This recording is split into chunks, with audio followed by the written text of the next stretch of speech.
Sable Wrenfield had been inside the abandoned cabin less than an hour when a loose floorboard beside the fireplace be lifted under her fingers. Beneath it sat a tin box someone had gone to trouble to hide. At 25, facing eviction in Cedar Ridge, Sable needed this 5-acre inheritance to be shelter. Instead, first thing the box gave her was a bronze star. Under the metal lay a military photograph of Helen Wrenfield, the woman Sable had always known as her grandmother. Then came a warning letter and old accounting records. Helen had not simply disappeared into a cabin on Silver Peak. She had worked in military finance. The papers pointed back to Project Hope, a veterans relief program from 1968. The records had been altered, and the money trail did not match the official version of what happened. One name connected those records to the scandal Helen had preserved: Daggert. Sable laid the metal beside the papers and read the pages again. Helen had hidden evidence beneath her own floor instead of trusting it to any official system. That answered one question. She had been protecting proof. It created a worse one. From whom? Then an engine climbed the road outside. A black SUV stopped in the clearing. A man stepped out, approached the cabin, and introduced himself as Alan Daggert. He wanted to buy the property. Sable had barely begun opening the past, and someone carrying the same surname, connected to those records, was already standing on her land. She refused. The polished courtesy hardened into a warning. Sable stayed on the porch while the open cabin door remained behind her. Inside, the bronze star lay beside the altered records. Outside, Alan Daggert waited beside his SUV. Sable had started the evening wondering why Helen buried a tin box under the floor. The rain had been falling since before dawn, the kind that turns everything gray and makes the world feel like it has given up trying. Sable Wrenfield sat on the edge of her mattress in a studio apartment, so small the kitchen sink doubled as her bathroom counter. Cedar Ridge, Montana was not the kind of town people moved to. It was the kind of town people got stuck in, and Sable had been stuck here for 9 years. Ever since her stepfather packed a bag one Tuesday morning, told her he was going to buy cigarettes, and never came back. She was 16 then. She was 25 now, and the only thing that had changed was the size of the debt. The eviction notice had been taped to her door 4 days ago. She had read it once, folded it into a square, and tucked it behind the toaster where she would not have to look at it. 45 days. That was how long she had before the landlord changed the locks. 45 days to find first and last month on a new place, which might as well have been 45 years on what she made at Harlan Goss's repair shop, turning wrenches on trucks that were older than she was for $11 an hour. Cash, no benefits, no future. She pulled on her boots and stood.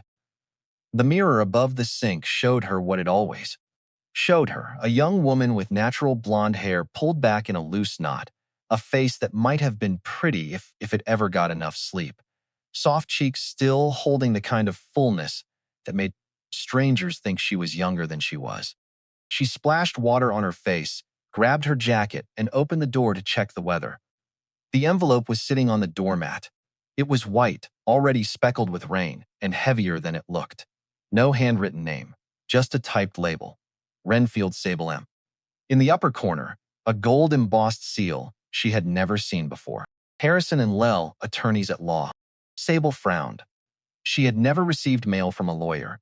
She had never received mail from anyone. She picked it up, stepped back inside, and closed the door against the sound of the rain. At the kitchen counter, she slit the envelope open with a butter knife. Inside, a folded document and a short note. The paper smelled faintly of old wood and something sterile, the scent of offices and estates and lives that had nothing to do with hers. Dear Ms. Wrenfield, we regret to inform you of the passing of Miss Helen Wrenfield. As her sole surviving relative, you have been named beneficiary to her property located in Silver Peak, Montana. Please contact our office to finalize transfer of ownership. Sincerely, Harrison and Lell. She read it twice. Helen Wrenfield. The name sat in her chest like a stone dropped into still water. Her grandmother, or at least that was what her mother used to call the woman before she died. Sable had been 4 years old when her mother passed, too young to hold on to anything except fragments. A voice humming in a kitchen. The smell of flour. a name spoken once or twice in a tone that meant do not ask again. Helen, she had never met the woman. She had never even seen a photograph. All she knew was what her stepfather had told her during one of his rare sober evenings. Your grandmother lives up in the mountains somewhere. Cut everybody off years ago. Some kind of trouble, I think. Nobody talks about it, and nobody ever had. Sable folded the letter and set it on the counter beside her car keys and the eviction notice she had hidden behind the toaster. Two documents side by side. One telling her she had to leave, the other telling her she had somewhere to go. She was not naive enough to call it fate, but she was desperate enough to call the lawyer. The office of Harrison and Lell occupied a narrow storefront on the main street of Cedar Ridge, sandwiched between a hardware store and a vacant lot. The lawyer was a thin, tired man named Mr. Lell, who spoke as though every sentence cost him money. He explained the situation without sentiment. Helen Wrenfield had died 14 months ago. The probate had taken time because there were no other heirs and no will on file, only a handwritten note naming Sable as beneficiary, found inside a sealed envelope in Helen's personal effects.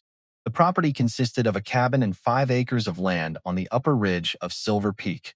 No bank accounts, no investments, no cash, and 3 years of unpaid property taxes, totaling just over $4,000.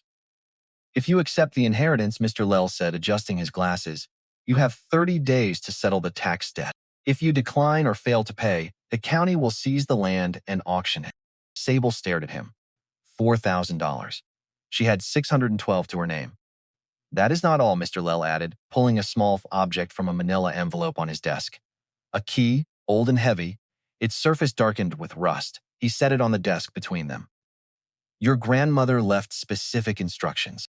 If anyone ever came to claim the property, I was to give them this key and repeat her exact words. He cleared his throat. Do not trust anyone who carries the Daggert name. Sable picked up the key. It was cold, heavier than it looked. The rust flaked off against her palm like dried blood. She looked at the lawyer. Who is Daggert? Mr. Sell's expression did not change, but something shifted behind his eyes. A name you will hear if you stay in Silver Peak long enough. I suggest you form your own conclusions. He gathered the papers on his desk and straightened them into a pile, a gesture that said the conversation was over. But as Sable reached the door, he spoke again. Miss Wrenfield, she turned. The old man hesitated, choosing his words with unusual care. Your grandmother was my client for 11 years. She paid her legal fees in cash, delivered by mail, never late. In all that time, she never once came to this office, never once asked for help beyond what the retainer covered. But every year on the same date, she sent a separate envelope with instructions to be opened only upon her death. He paused. Whatever you find up there, I hope it gives you what she wanted you to have. She drove out of Cedar Ridge that afternoon, with a duffel bag on the passenger seat and the rusted key in her jacket pocket. She had packed everything she owned, which fit in a single bag with room to spare. A few changes of clothes, a pair of work gloves, a flashlight with batteries she had stolen from the repair shop because Harlan never noticed, and she could not afford to buy them. The utility knife her stepfather had left behind, the one good thing he had ever given her, even if he had not meant to give it. And the letter from the lawyer, folded into a square and tucked into the inside pocket of her jacket, next to the key. She stopped at the gas station on the edge of town to fill up. The attendant was a teenager with headphones around his neck who barely looked at her. While the pump ran, she studied the map taped to the wall beside the door. Silver Peak was marked with a small dot near the top of the county, surrounded by nothing but topographic lines and the thin blue threads of creeks with no names. The road to it was not even drawn as a solid line. It was dashed. The cartographer's way of saying, this road exists, but we are not responsible for what happens on it. An old woman came out of the station carrying a bag of groceries. She was small and bent, with thick glasses and a coat that had seen too many winters. She glanced at Sable, then at the truck, then at the map on the wall. Going up the mountain? She asked. Sable nodded. Silver Peak. The woman's face changed. It was subtle, the kind of expression shift that happens below the surface, like a stone settling deeper into mud. She adjusted her grocery bag and looked at Sable with eyes that were surprisingly sharp behind the thick lenses. Nobody goes up there, she said. Not anymore. Not since the Wrenfield woman. Sable felt the name land in her chest. You knew her? The old woman shook her head. Knew of her. Everybody did. She was the reason they stopped maintaining the road. County said it was budget cuts, but everybody knew the truth. They wanted that mountain forgotten. Wanted her forgotten. She looked at Sable one more time, as though seeing something she recognized but could not place. Be careful up there, dear. Mountains have long memories. She walked away before Sable could respond, her small figure disappearing around the corner of the building. Sable watched her go, then turned back to the pump. The tank was full. She replaced the nozzle, paid inside, and pulled back onto the highway. The highway narrowed quickly once it left town, shrinking from 2 lanes to 1 and then to gravel. The pines grew taller, pressing closer, and the sky disappeared behind a ceiling of gray cloud that looked permanent. The radio hissed static, then gave up entirely. The only sound was the engine and the steady click of gravel beneath the tires. Silver Peak announced itself with a weathered sign half swallowed by undergrowth. Elevation 6,742. The paint was cracked and faded, the letters barely legible. Below it, a smaller sign hung from a single nail. Road maintenance ends here. Sable kept driving. The gravel turned to dirt. The dirt turned to mud. The truck groaned up switchbacks so steep she could feel the tires slipping on the wet earth. Around each bend, the world closed in tighter. Moss clung to the tree trunks like green velvet. Mist curled between the branches, reshaping itself into forms that almost looked human before dissolving into nothing. Then the trees parted, and the cabin appeared. It stood near the base of a low cliff, surrounded by dark pines and wild grass grown past her knees. The roof sagged in the middle, the porch leaned with age, and the windows were blank, reflecting nothing but the gray sky. A tin chimney jutted from the roof, long rusted. The whole structure looked like it had been waiting for someone, or like it had given up waiting a long time ago. Sable killed the engine. The sudden quiet pressed against her ears. She sat for a moment, staring through the windshield, feeling the weight of every mile she had just driven and every year she had spent not knowing this place existed. She stepped out. The air smelled of cedar and wet earth and something older, something she could not name. The porch steps groaned under her weight but held. The front door was locked. She pulled out the rusted key and it fit perfectly, turning with a resistance that felt like reluctance. The hinges groaned as the door swung inward. Inside, the dim light revealed a room frozen in time. Furniture draped in white sheets, a wood stove half buried in ash. Walls lined with shelves of books whose spines had faded to nothing. A kettle sat on the stove, blackened with age. The air was thick with dust and the sweet rot of old wood. Sable moved through the room slowly, pulling sheets off furniture, raising clouds of dust that spun in the thin light from the windows. Beneath one sheet she found a rocking chair, its wood still smooth, its joints tight. Beside it, a small table held a coffee cup with a ring of brown residue dried inside, as though the woman who lived here had simply set it down one evening and never picked it up again. On the mantel above the fireplace, a row of photographs stood behind cracked glass. Most showed landscapes, the ridge, the valley, wildflowers she did not recognize. But one photograph stopped her cold. A young woman in an army uniform standing before a military office building. The woman was smiling faintly, her posture straight, her eyes steady and intelligent. The nameplate on the door behind her read Helen Wrenfield, Finance Division. Sable lifted the frame carefully. The glass was cracked, but the image was clear. Her grandmother had been a soldier. Her grandmother had worked in military finance, and no one had ever told her. She studied the face in the photograph, searching for something familiar, some echo of her own features. The woman's jaw was firm, her eyes direct, and there was a quality to her expression that Sable recognized but could not name. It was the look of someone who had already decided what she was willing to lose. She was still holding the photograph when she noticed the floor.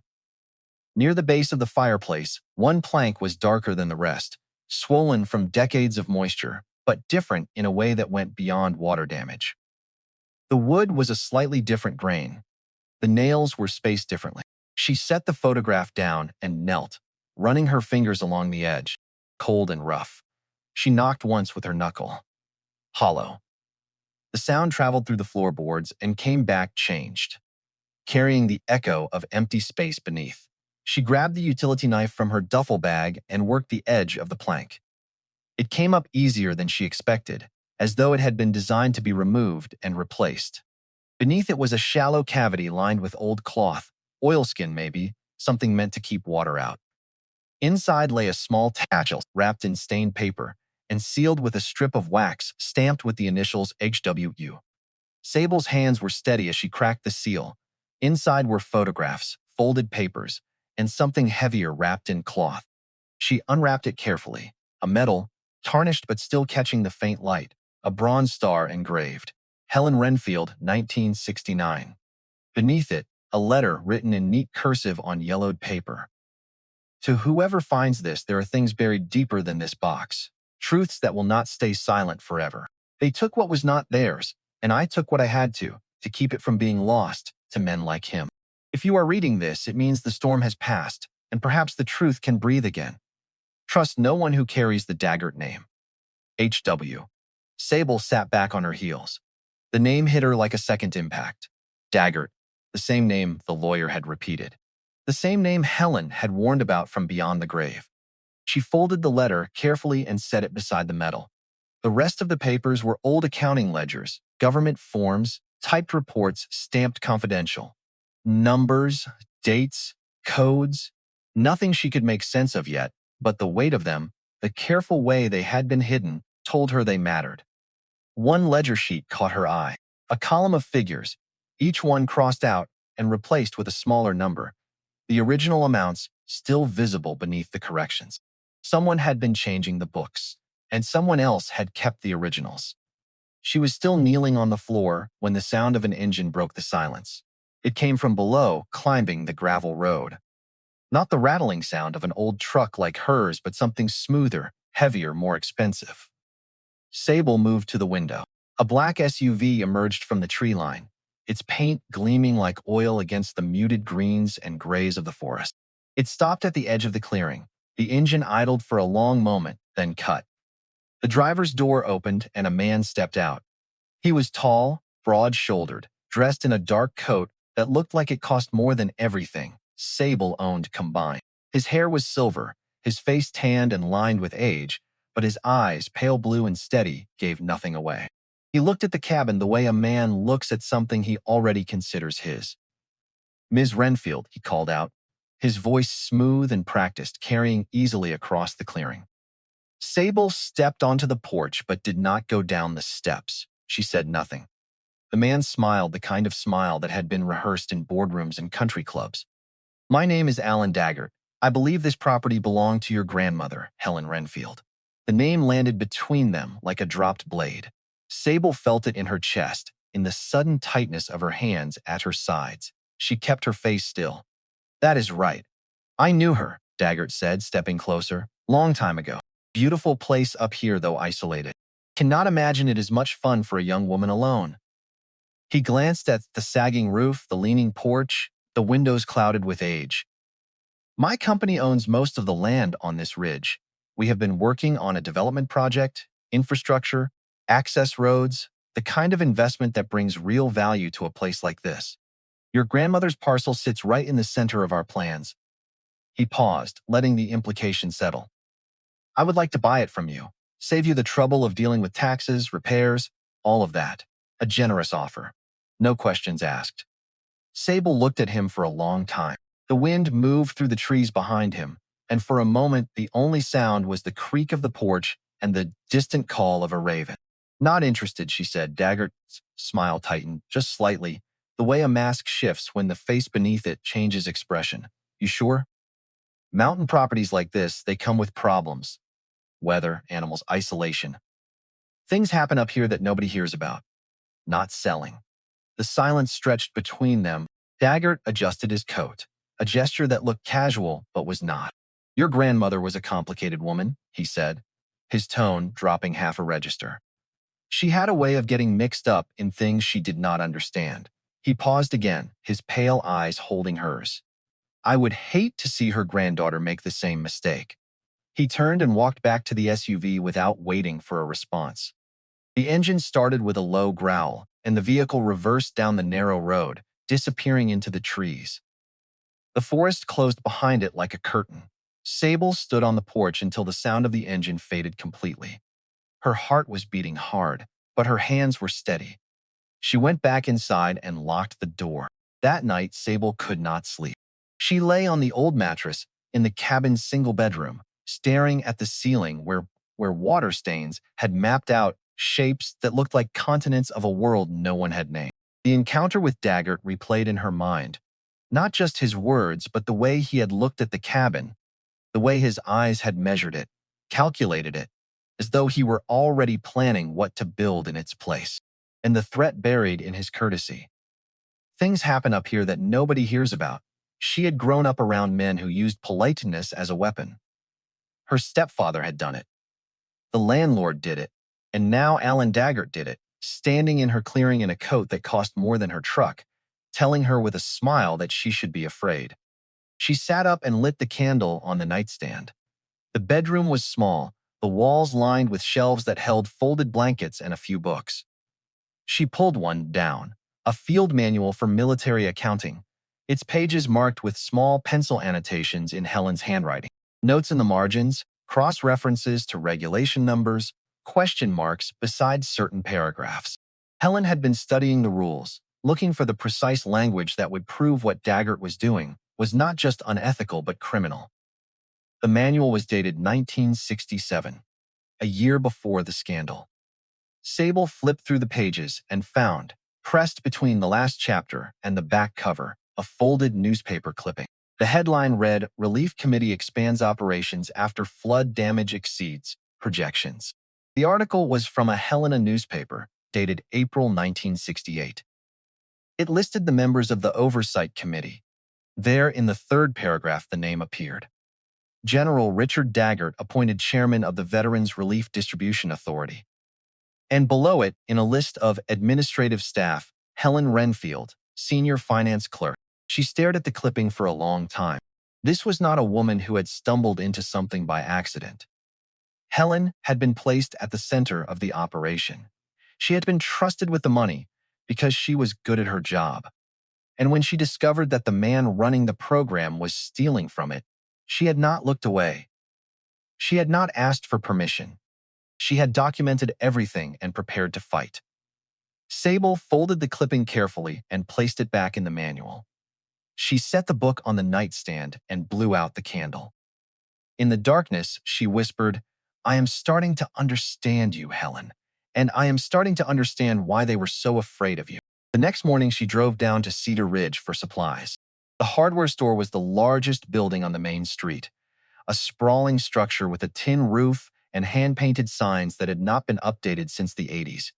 The owner was a man named Chet Lowell, mid-40s, thick arms, a face that looked like it had been friendly once and still tried to be. He greeted Sable with a nod and a half-smile when she walked in. She picked out nails, caulk, a pry bar, and a new padlock for the cabin door. At the register, she asked the question she had been carrying since the lawyer's office. "Do you know anything about Helen Wrenfield?" Chet's expression shifted, not quite closed, but careful. He rang up her items slowly, as though buying time. "Helen Wrenfield," he repeated. "Lived up on the ridge for what, 30, 40 years? He shrugged. "Kept to herself mostly. Some folks in town used to call her the thief on the mountain." Sable's stomach tightened. "The thief?" Chet leaned against the counter. "There was some scandal, way back. 1960s, I think. Before my time. Something about relief funds for veterans after the floods.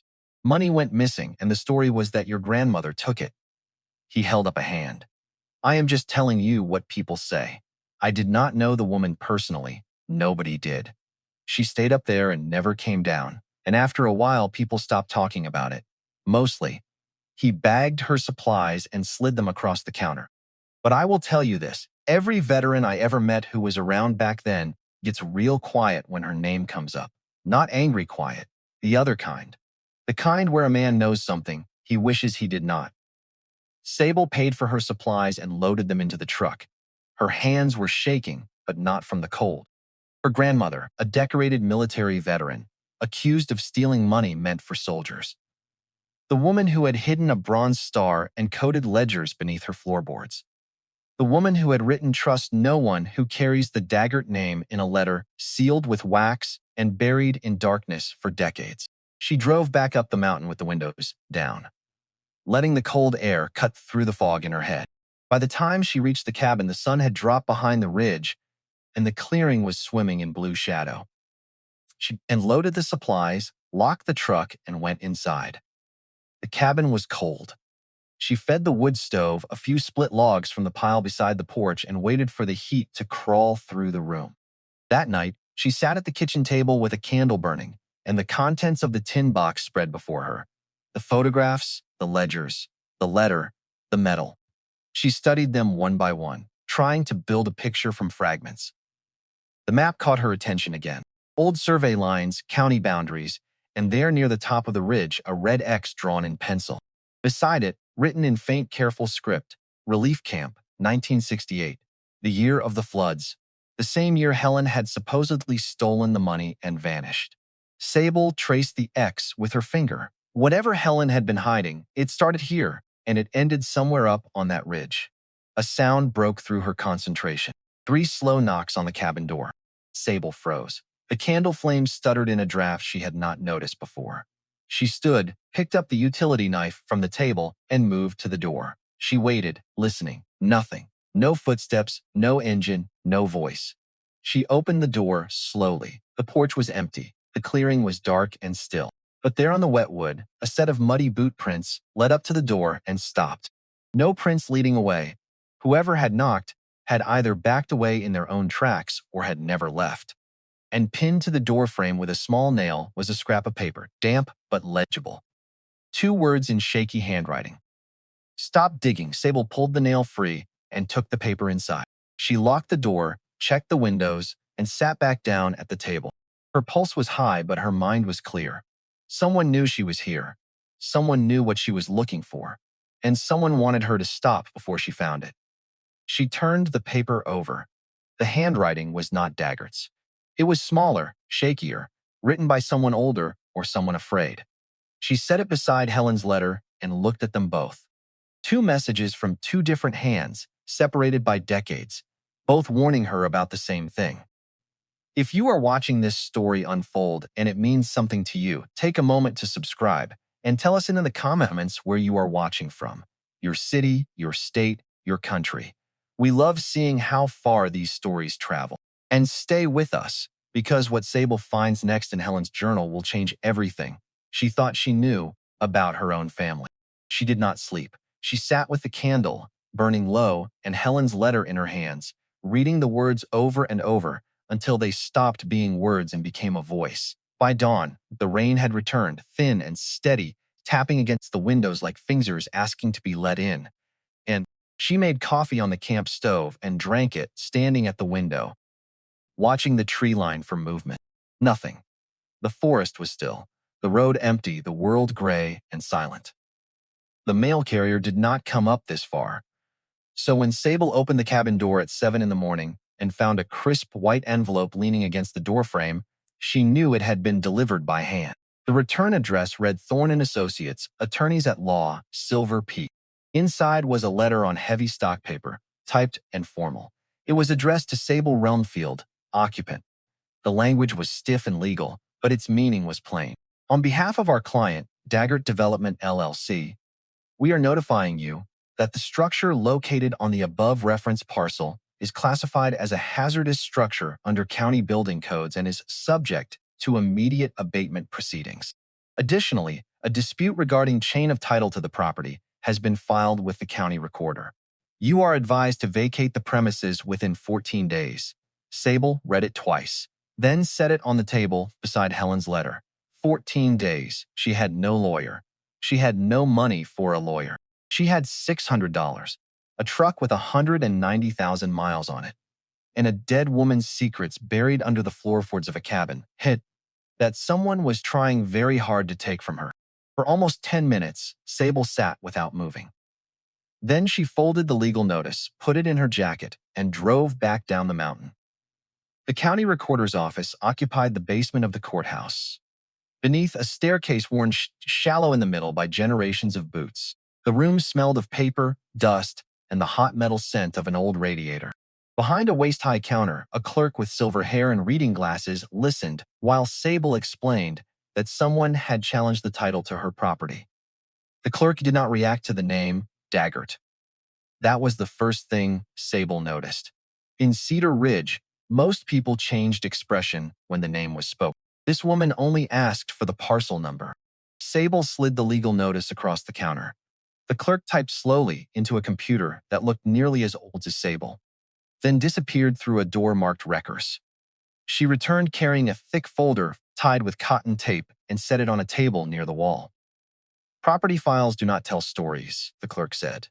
People do that. Files just tell you what they signed. That is enough for me, Sable said. The original deed was older than she expected. Helen had acquired the 5-acre parcel decades earlier through a direct county sale after an abandoned mining claim reverted for unpaid taxes. The legal description was dense and difficult. All bearings, stakes, rock markers, and distances measured from trees that might no longer exist. But one fact was clear. Helen's ownership had been recorded properly. Every transfer stamp was present. Every county seal matched. Sable kept reading. There were tax notices for years Helen had paid on time, then 3 years of delinquency at the end. There were inspection reports noting roof deterioration and an aging septic system. Nothing described the cabin as immediately dangerous. Nothing ordered evacuation. Then she reached the newest documents. Daggert Development had filed an affidavit claiming an old access easement, crossed Helen's parcel, and that the company's planned road required use of the center of the property. Attached to it was a photocopy of a survey from the 1970s. The lines were faint, but Sable could see the problem even before the clerk brought out the county plat map. The road on Daggert's copy ran directly through Helen's land. The road on the official plat stopped at the boundary. Which one controls? Sable asked. The recorded one, unless a judge decides there is a valid reason otherwise. So why are they saying my title is disputed? The clerk adjusted her glasses. Because filing a dispute is not the same thing as winning one. Sable looked down at the notice from Marin Thorne. The language that had seemed absolute in the cabin now looked different. Subject to proceedings, dispute filed, advised to vacate. Every sentence had been written to sound final without actually being final. They are trying to scare me, she said. The clerk gave her a small, tired smile. Lawyers sometimes prefer the phrase encouraging cooperation. Sable almost laughed. It was the first time she had felt anything close to amusement since arriving on the mountain. She asked for certified copies of the deed, the official plat, the latest inspection report, and Daggert Development's affidavit. The fee came to $48. She hesitated only a second before paying. $48 was almost a full day's wages at the repair shop, and every dollar she spent brought the tax deadline closer. But she had learned something working on old trucks. Sometimes the cheapest choice was the one that cost the most later. While the clerk stamped the copies, Sable studied the old survey again. In the lower corner was the name of the company that had prepared it. Daggert Land and Mineral Holdings. Same family? She asked. The clerk looked at the page. Same company lineage, different corporate name now. Sable felt a small, hard certainty settle inside her. Alan Daggert had not discovered her parcel by accident. His family had been drawing lines towards this mountain for decades. Before she left, the clerk lowered her voice. Miss Wrenfield, there is one more thing. Your grandmother came in here once a year for a long time. Always in January. She would pay whatever was due. Request a copy of this same parcel file and sit at that table for an hour comparing it to the year before. Sable looked at the chair beside her. She came here until about 4 years ago. Never talked much, but she checked every filing made against this land. Why? The clerk retied the cotton tape around the folder. You would have to ask her. Sable looked at the file, then at the certified copies in her hands. She could not ask Helen, but she was beginning to understand the answer. Helen had expected someone to come for the land, and she had been watching for them all along.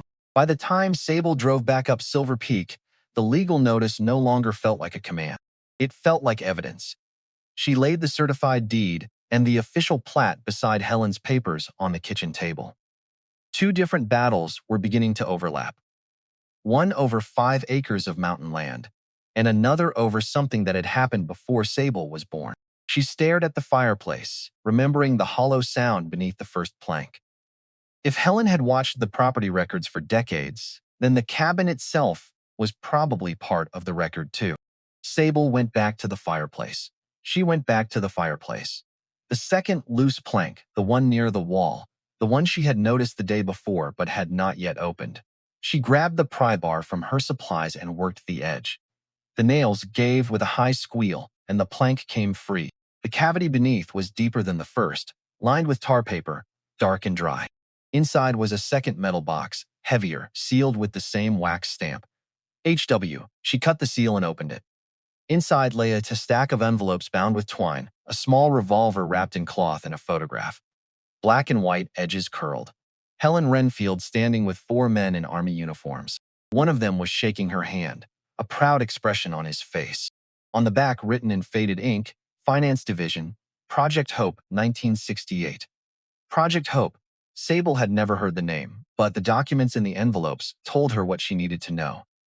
Hand-typed reports, expense authorizations, lists of fund transfers, and one signature appearing over and over again at the bottom of every page. General Richard Daggert, the father. The man whose name Helen had warned her about from beyond the grave. The man whose son had stood in her clearing yesterday and smiled. At the bottom of the stack, wrapped in a separate cloth, was a leather-bound notebook tied with string. The cover had cracked with age, the edges darkened from years of handling. Across the front, in small gold letters barely visible, H. Wrenfield. Sable untied the string and opened it. The first page was dated March 1968. The mountain is quiet tonight. Too quiet. They came asking questions again. The committee wants more signatures, more forms, more silence, but I know what they are doing. They think no one will notice the missing accounts. They think I will look the other way. Maybe they are right. Maybe I should, but I cannot. Sable turned the page. The handwriting was sharp, controlled, precise. The relief fund is not reaching the veterans it was meant for. The numbers do not add up. I traced the transfers. They go through shell accounts, companies owned by Daggert's associates. When I asked questions, I was told to forget it. I will not.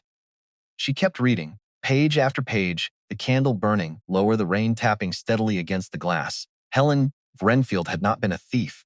She had been a witness. And these pages were her testimony.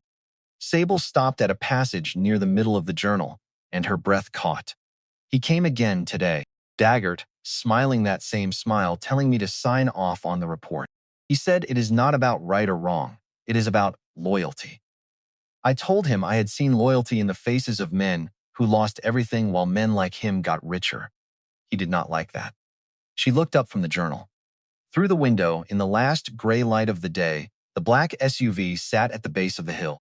Engine off, lights off, no one visible inside. Just the dark shape of it, patient and still, like something that had been watching for a very long time. Sable closed the journal. She stood, walked to the window, and pulled the shutter across the glass. Then she sat back down, placed her hand flat on the notebook's cracked leather cover, and whispered into the quiet of the cabin. I am not stopping.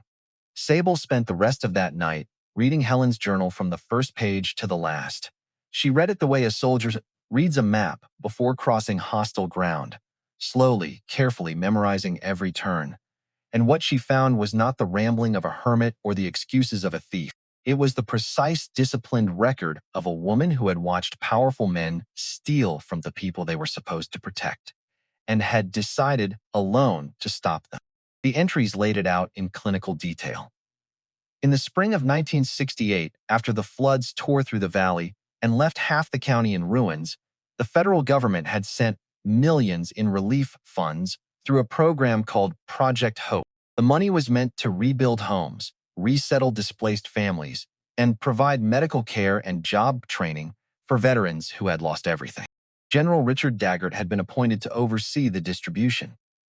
Helen Wrenfield, a finance clerk with 15 years of flawless service, had been assigned to manage the accounts.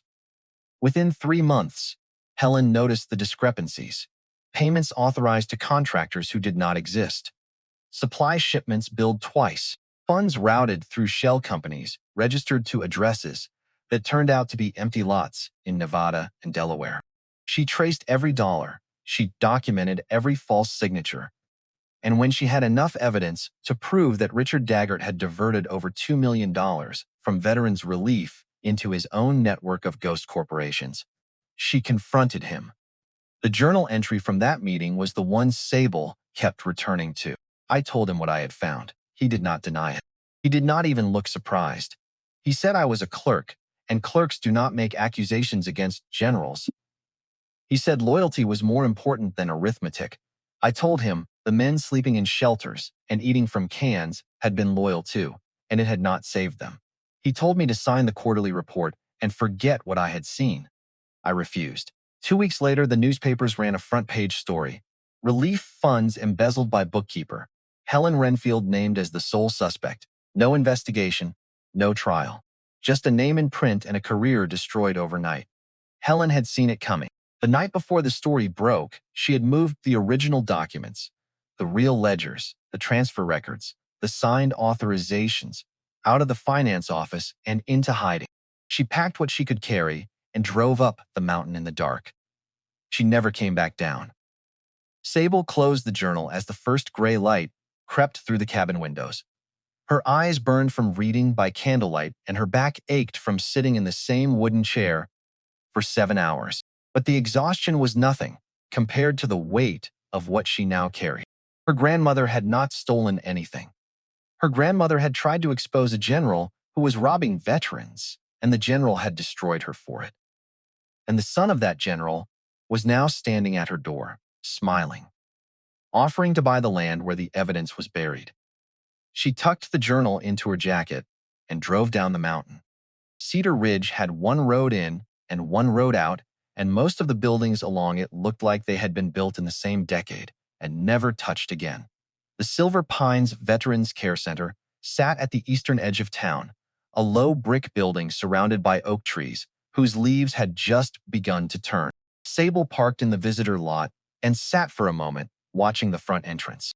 An orderly pushed an elderly man in a wheelchair along the sidewalk. A flag hung limp on the pole near the door, waiting for wind. She went inside.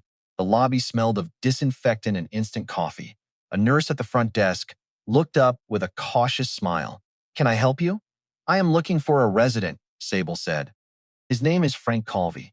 Used to be an Army supply sergeant back in the 60s. The nurse checked her screen. "Room 12B, down the hall to your left.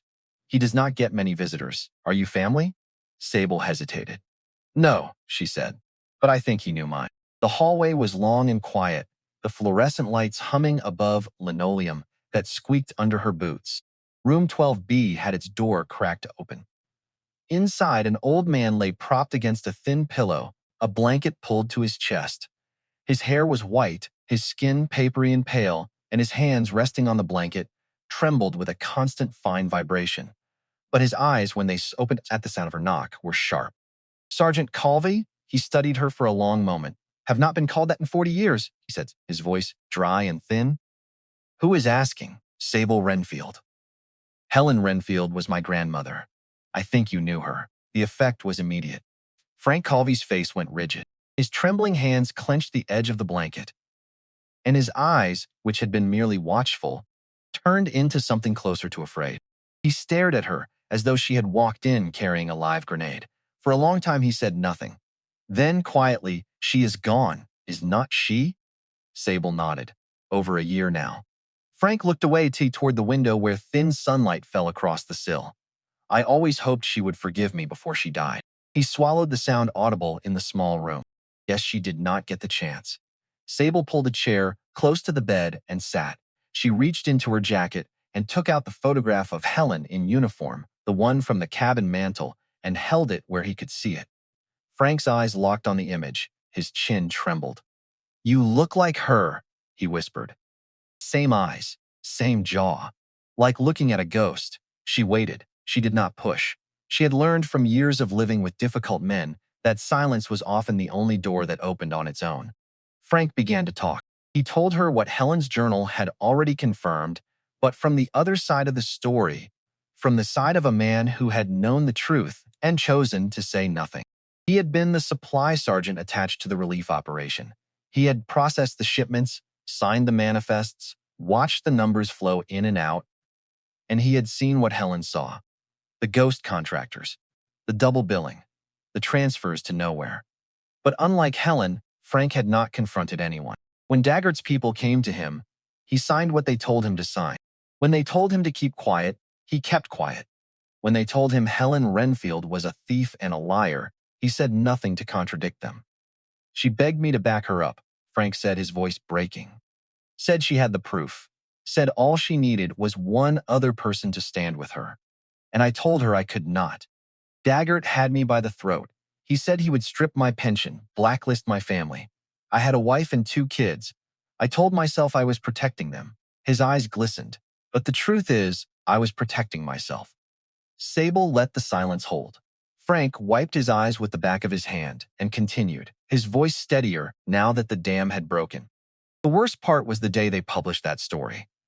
I was in the office when she came in. She already knew. She had this look on her face, not surprised, not angry, just tired. Like a person who has been running for a long time and finally stops, not because they want to, but because there is nowhere left to go. She walked to her desk, opened the bottom drawer, and took out a folder. Just one. She looked at me and said, "Frank, I am going to leave now. They will tell you I stole everything. You know the truth. Keep it alive until someone comes for it." And then she walked out. He closed his eyes. I watched her go. I did not say a word. Not one word. The hallway was 20 feet long, and I just stood there while the bravest person I ever knew walked out of my life. Frank opened his eyes and looked at Sable with a directness that had not been there before. She did not just take the financial records. She took something else. Something Daggert wanted more than anything. A personal ledger. His private accounts, the ones that showed where the stolen money actually went. Not just to shell companies, to his own accounts, his wife's accounts, his son's trust fund. Every penny traced back to the general's personal fortune. Without that ledger, the government audit found nothing. With it, his entire family would have gone to prison. Sable leaned forward. That is why he went after her, personally. Frank nodded.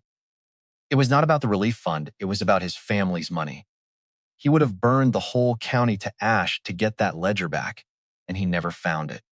Your grandmother made sure of that. Then she asked, "Do you still have anything from that time?" Frank looked at her for a long moment. Then slowly he reached beneath his pillow and pulled out a small leather notebook, its pages yellowed, its cover worn smooth by decades of handling. "I have been carrying this for 56 years, he said. Every meeting, every lie, every signature I watched him forge, every dollar I watched disappear." He held it out to her. "Helen told me once, a long time ago. She said, one day, someone from my family will come looking for the truth. And when they do, give them everything. Guess that someone is you." Sable took the notebook. It was lighter than she expected, but the weight of it had nothing to do with paper. Frank's hand closed around her wrist. Suddenly, his grip stronger than she would have thought possible. "Be careful," he said. His voice had changed, lower, more urgent. "A young man came to see me last week. Asked if I still had anything from 68.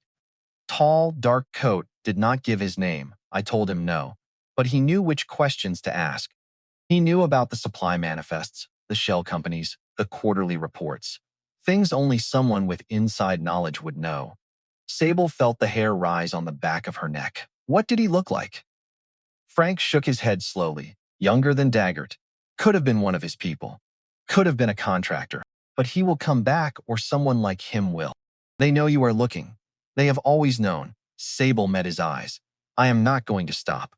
Frank held her gaze, then released her wrist.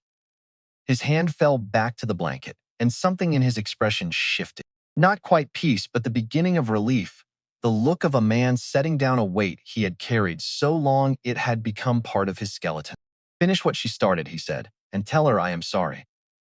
Before Sable stood to leave, Frank asked to see the notebook again. She handed it back. He turned the cover over in his trembling hands, then opened to a page near the middle without searching. The paper was crowded with dates and shipment numbers. Beside some entries, he had drawn a small triangle. "Helen used that mark," he said. Sable leaned closer. I saw marks like that in her papers. Frank nodded. Triangle meant the original existed somewhere else. Circle meant a copy. A line through both meant she believed the record had been altered after she saw it. We made the system because we knew the office files could not be trusted. You helped her? At first. Before I got scared. His eyes remained on the notebook. There were 6 of us who noticed something was wrong, he continued. Not all at once. A driver who delivered 20 trips and watched the receiving clerk sign for 40.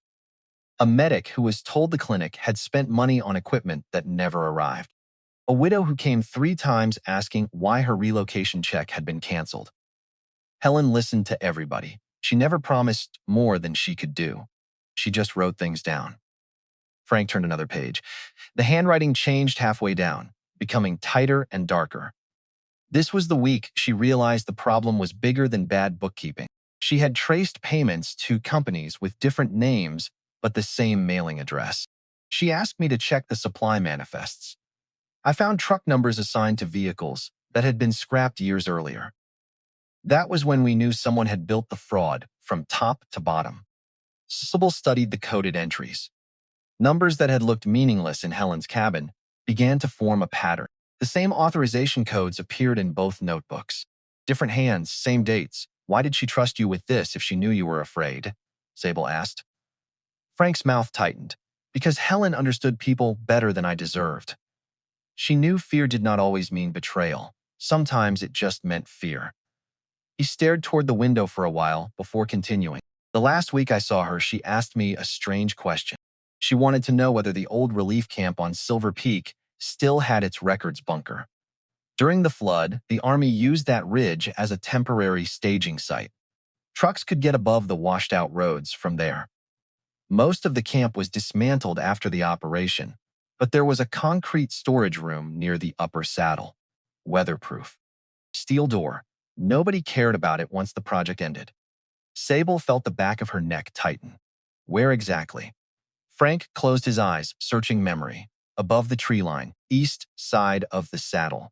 There used to be a survey marker shaped like a square post. If the post is still there, the old camp was northwest of it. But that was 56 years ago. Trees move in storms. Trails disappear. What? The map, Sable said softly. What? Helen read X near the top of the ridge. Relief Camp 1968. Frank opened his eyes. For the first time since she had entered the room, something like certainty replaced the guilt in his face. Then she kept it. Kept what? The original set. He pushed the notebook toward her. The papers in the cabin are enough to show something was wrong. This notebook is enough to prove people lied, but Helen would never have risked everything for copies alone. If she marked that camp, she put the originals where fire, loisers, and frightened men could not reach them. Sable thought about the mountain above the cabin, the ridge disappearing into cloud, the road maintenance sign below.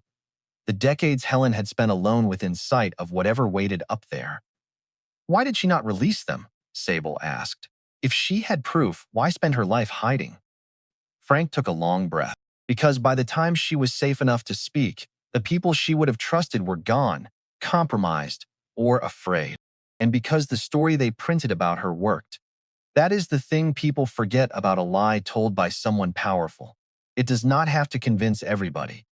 It only has to make the truth expensive enough that decent people stop defending it. He looked directly at Sable. Helen lost her job, her reputation. Friends stopped answering. Men she had served beside crossed the street rather than be seen with her. She knew if she walked into an office carrying documents, Daggert would call them stolen, altered, classified, anything he needed. So she waited for a time when the documents could speak without needing anyone to believe her first. Sable looked down at the notebook in her hands. And she thought that time would be after she died? Maybe. Or maybe she thought it would be when someone stubborn enough came after her. A faint smile touched Frank's face. She was stubborn too. Terrible woman to argue with. Once made a colonel recalculate an entire supply order because he was off by $12.40. Sable surprised herself by smiling back. That sounds exhausting. It was. Frank's smile faded, but the warmth remained. It was also why the numbers mattered to her. $12 belonged to somebody. $2 million belonged to a lot of somebodies. He tapped the notebook. Do not read this like a confession. Read it like a map. Dates, truck numbers, initials. Cross them against what she left you. The truth is repeated because she knew one record could be destroyed. Sable slipped the notebook back into her jacket. For the first time, she was not simply carrying an old man's guilt. She was carrying a second copy of a system Helen had built to survive destruction. At the doorway, Frank called her name. When she turned, he was watching her with tired, steady eyes.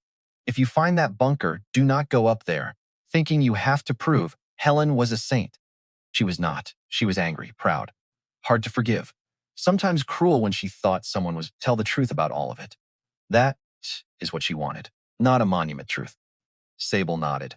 That, she said, I can do. Sable drove back to Cedar Ridge with Frank's notebook in the inside pocket of her jacket, pressed against her ribs where she could feel it with every breath. The afternoon light was thin and pale, the kind of light that makes everything look like a photograph taken a long time ago. She needed supplies for the cabin, more candles, batteries, canned food. But more than that, she needed to think. The pieces were assembling themselves into a picture she was not sure she was ready to see. She stopped at the gas station, at the edge of town, to fill the truck. While the pump ran, she looked across the street at the county courthouse, a squat stone building with columns that had once been white. On the front steps, a man in a dark suit was talking on his phone, pacing slowly. He turned as though he felt her gaze, and for a moment their eyes met across the distance. He was young, mid-30s, with the kind of face that could have been handsome if it were not set in a permanent expression of controlled hostility. He ended his call and walked inside the building without looking back. Sable did not recognize him, but something about the way he moved, the confidence of a man who knew exactly where he was going, made her uneasy. She stopped at Chet Lowell's hardware store on her way through town. Chet was behind the counter, same easy grin, same unhurried manner. He asked how she was settling in. She told him fine mostly. Then, because she was tired and because he was the only person in town who had shown her anything resembling warmth, she made a mistake. She told him about visiting the veteran's home. She mentioned Frank Colvey by name. Chet listened, nodding, asking small questions that seemed harmless. How is the old guy doing? He remember much from back then? Find anything useful? Sable answered without thinking. She told him Frank had given her a notebook. She told him she was starting to understand what had really happened in 1968. Chet shook his head slowly, as though he were hearing a sad story about someone else's family. That is something, he said. I hope you find what you are looking for. She was back at the cabin by dusk, heating a can of soup on the camp stove when her phone rang. The number was local but unfamiliar, she answered. The voice on the other end was female, clipped, professional. Miss Wrenfield, this is Marin Thorne.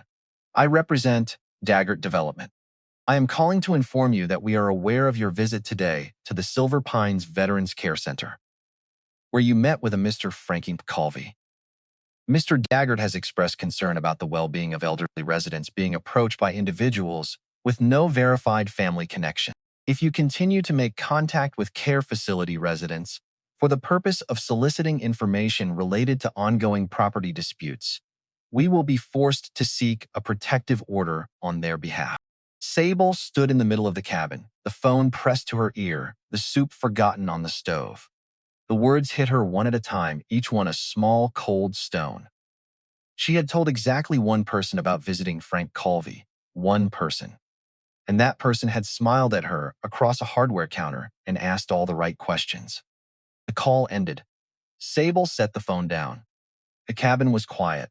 The fire crackled in the stove, and the loneliness she had been holding at arm's length since she arrived in Silver Peak settled onto her shoulders like a coat made of iron. The next morning, she drove to Cedar Ridge and walked into Chet Lowell's store. He was unpacking a box of nails near the window, and when he saw her face, his smile faded before it fully formed. Sable stopped 3 feet from the counter and looked at him. You told Daggert I went to see Frank Colvey. She did not raise her voice. She did not need to. Chet set the box down slowly. His shoulders dropped. He looked at the floor, at his hands, at the window, anywhere but her eyes. Then he exhaled and said, He pays my bills, Sable. I owe 40,000 on this building. Daggert's company holds the note. All he asked was for me to let him know what you were up to. I did not think it would hurt anybody. You were the only person in this town who was kind to me, Sable said, and you sold that to a man who is trying to take everything I have. Chet's face crumpled. I am sorry. I really am, but you do not understand what it is like here. He owns half this town. The gas station, the feed store, the motel. Nobody says no to him, not because we do not want to, because we cannot afford to. Sable looked at him for one more moment. She wanted to be angry. She wanted the clean, sharp edge of fury, the kind that makes a person feel strong even when they are falling apart. But what she felt instead was something worse. She felt the particular exhaustion of a person who has learned, once again, that the world is exactly as disappointing as she always suspected it was. The anger would come later. Right now, there was only the hollow understanding that she had trusted someone, and that trust had been sold for the price of a monthly payment on a building she had never even noticed before today. I hope it was worth it, she said. Not because she wanted to wound him, but because she genuinely wanted to know. Was the price of her safety, her privacy, her fragile foothold on this mountain, was it worth whatever Daggert had paid him or threatened him with? Chet did not answer. He stood behind his counter with his hands flat on the surface, his head bowed, looking like a man who had just realized that the thing he had been afraid of losing was not worth as much as the thing he had just thrown away.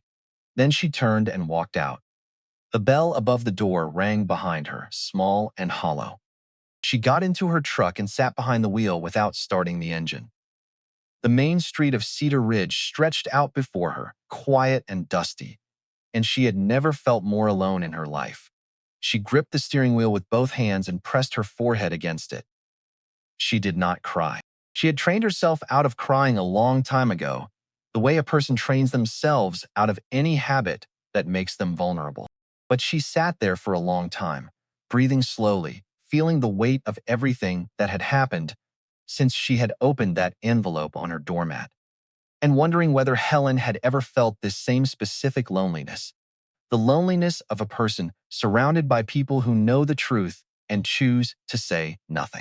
If you have been following Sable's story this far, take a second to like and subscribe. It helps us keep making stories like this one. And stay close, because what she is about to discover inside that cabin will change everything she thought she knew about herself. She sat in the truck for a long time. The key was in the ignition, but her hand was on her knee, and her knee was shaking. The eviction notice was still behind the toaster in her studio apartment. She had $400 left. No lawyer, no allies, no family. The only person who had ever told her the truth was an old man in a care home who could barely lift his own hand. And the only person who had ever loved her enough to hide it had been dead for over a year. She thought about driving east, just pointing the truck toward the highway and not stopping until Montana was behind her. She could find another repair shop in another town, rent another studio, live another invisible life. Nobody would come looking for her. Nobody ever had. She reached into her jacket pocket. The letter was still there, folded and creased from being handled too many times. She opened it and read the last line again. Forgive me. Helen. Helen Wrenfield had endured 30 years of exile on a mountain, alone, carrying secrets that could have destroyed powerful men, protecting a daughter she could never claim. 30 years of silence. 30 years without a single person to trust, and she had never run. Sable folded the letter and put it back in her pocket. She sat for another minute, watching the main street of Cedar Ridge through the windshield. An old man walked out of the diner across the street, moving slowly, a paper bag in one hand and a cane in the other. He stopped on the sidewalk and looked up at the sky, as though checking something only he could see. Then he continued walking, one careful step at a time, toward wherever he was going. Nobody helped him. Nobody noticed him. He was just an old man on a quiet street in a town that time had mostly forgotten. Sable watched him until he turned the corner and disappeared. She thought about all the invisible people she had known in her life. The veterans at the care center, forgotten by the system that had sent them to war. Helen, forgotten by the town she had tried to protect. Sable herself, forgotten by a stepfather who had walked out and never looked back. There was a pattern to it, and the pattern was this. The people who needed the most help were the ones who received the least, and the people who had the most power were the ones who used it to make sure things stayed that way. She was tired of being invisible. She was tired of being the person things happened to, instead of the person who made things happen. Helen had made a choice in 1968, a choice that cost her everything. And now Sable was sitting in a parking lot in the same town, facing the same family with the same choice in front of her. She turned the key. The engine caught. She pulled out of the lot and drove back up the mountain.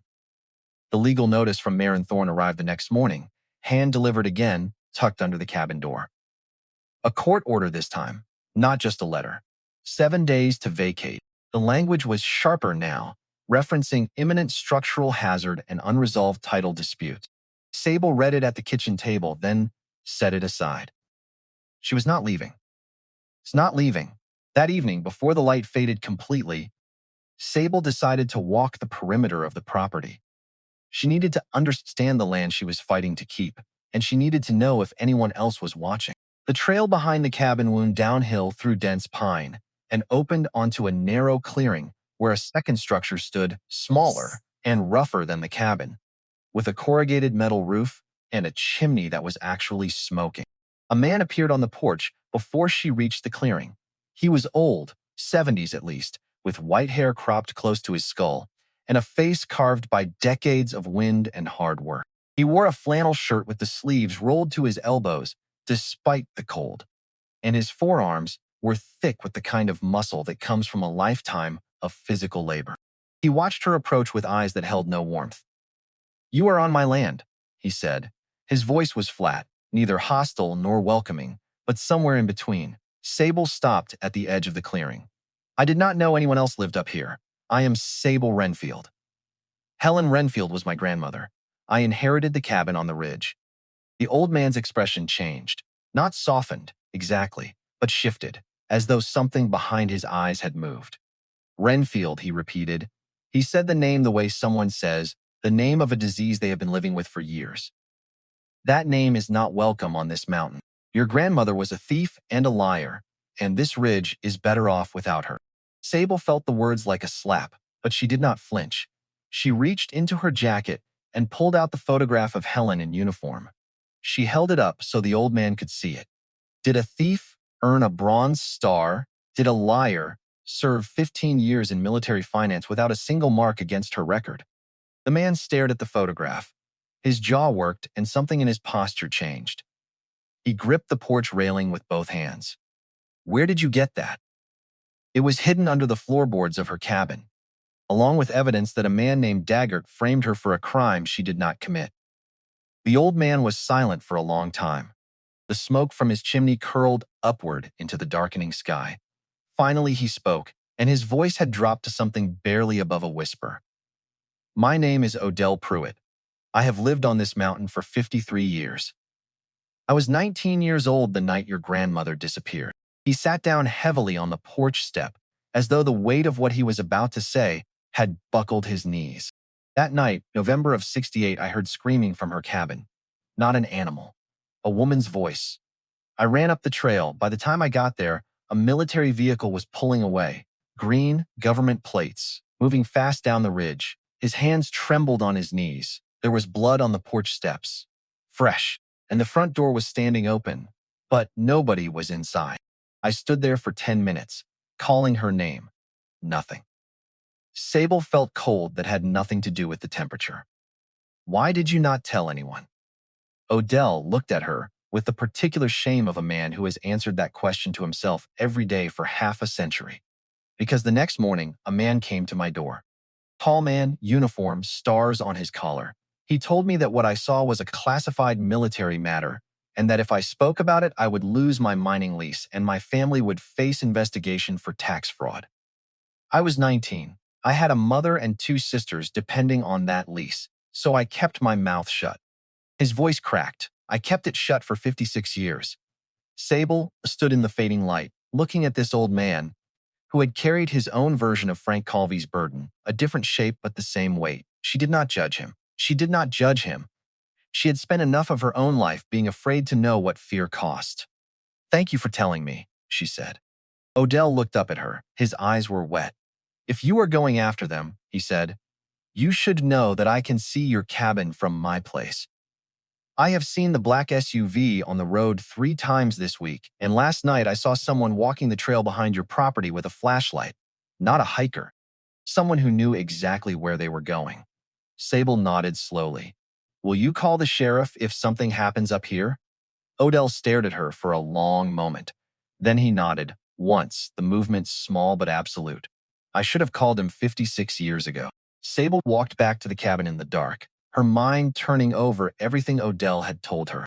Blood on the porch, a military vehicle, a general who had personally come to threaten a 19-year-old boy into silence. Richard Daggert had not just stolen money and destroyed a woman's reputation. He had hurt her, physically. And then he had built a wall of fear around everyone who might have seen it. She walked the perimeter of the cabin, studying it the way she studied engines at the repair shop, looking for what did not belong. Behind the woodshed, she found a narrow trail she had not noticed before, overgrown but still visible if you knew where to look. It wound downhill toward a rocky outcrop where rainwater collected in a natural basin. Beside it, half hidden by ferns, was a rusted iron ring set into the stone. She pulled on it. Nothing moved. But the stone around it was worn smooth, as though someone had pulled it many times over many years. Helen had been down here, often. Sable filed it away and returned to the cabin as darkness fell. That night she woke to a sound inside the cabin, not knocking this time, not footsteps outside. A sound from within, the soft scrape of a drawer being pulled open, the whisper of paper being moved. Sable lay still in the darkness, her heart hammering, her hand closing around the utility knife she kept beside her pillow. She listened another drawer, the creak of a floorboard near the kitchen. She moved without making a sound, sliding from the bed to the floor, crossing the cold boards in bare feet. The kitchen was dark, the only light a thin blue line from the moon slipping through a crack in the shutters. The back door was ajar. The cold air pushed through, carrying the smell of pine and wet earth. She checked the room. The drawers of the kitchen table had been opened, their contents shifted.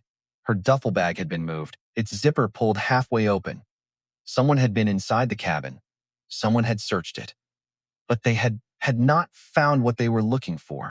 The second tin box was hidden in a different cavity now, beneath a floorboard near the back wall that Sable had pried up and resealed herself. And Frank's notebook was in her jacket, which she had been sleeping on. She moved to the fireplace. The photograph of Helen in uniform, the one she had propped back on the mantel, was face down, not fallen. Placed deliberately with its back to the room, Helen's face pressed against the wood. A message. "We were here. We can reach you. We can touch what matters to you." Sable picked up the photograph and set it upright. Her hand was steady. The fear she had felt a moment ago had burned off and left something harder in its place. She checked the back door. The lock had been forced, the wood around the latch splintered. She wedged a chair under the handle and sat awake at the table until dawn, the utility knife in one hand, and Helen's journal open before her. In the thin moonlight, she turned to the pages near the end, the ones she had not yet finished reading. And there, tucked between 2 sheets of coded ledger entries, a small envelope slipped free and landed on the table. On the front, in Helen's careful cursive, 2 words: "For Sable." Her breath stopped. She had read every page of this journal twice and had not seen this envelope. It had been pressed flat between the ledger sheets, invisible unless the pages separated at exactly the right angle. She picked it up. It was thin, almost weightless. She broke the seal with her thumbnail and unfolded a single page. The ink had faded to a soft brown, but every word was legible. "My daughter, if this letter finds you, it means you have found what I hid and you have chosen to stay when it would have been easier to go. I could not be your mother in the open. They would have found you, and I would have lost you twice. So I became someone else, a name that was safer than love. But I watched you from as far as I could. I sent what little I could through channels that could not be traced. You have your father's eyes, but the quiet in you, that is mine. There are things that blood remembers, even when the mind forgets. If you wish to understand, look not for what I took, but for what I protected. The truth is not buried in gold or papers. It is in who you are. Forgive me, Helen. Sable read the letter once. Then she set it down and put both hands flat on the table to keep them from shaking. The room tilted. The walls breathed. The fire had gone out hours ago, and the cold crept across her skin, but she did not feel it. Helen Wrenfield was not her grandmother. Helen Wrenfield was her mother, the woman who had lived alone on this mountain for 3 decades, who had endured exile and disgrace and silence, who had hidden evidence of a general's crimes beneath floorboards and inside bunkers and behind wax seals, had done all of it while carrying one more secret, the biggest one, the one that explained everything. Why she had vanished, why she had never made contact, why she had left the cabin and the land, and the truth to a girl she had never been allowed to hold. Sable sat in the dark for a long time. She did not cry. The tears were there, somewhere deep, but they could not find their way past the enormous thing that had just reshaped every memory she had ever carried. The fragments of her childhood, the voice humming in a kitchen, the smell of flour, the name spoken in a tone that meant, "Do not ask again." All of it rearranged itself in an instant, like a kaleidoscope turning one click and revealing a completely different pattern made from the same pieces. "My mother," she whispered. "You were my mother." The smell reached her before the sound did. Sharp, chemical, unmistakable. Gasoline. Sable's head snapped up. Through the window, she saw it. A bright orange flicker near the woodshed behind the cabin, growing fast, fed by something that nature did not produce. The flames crawled up the side of the shed wall, licking at the dry timber, casting wild shadows across the clearing.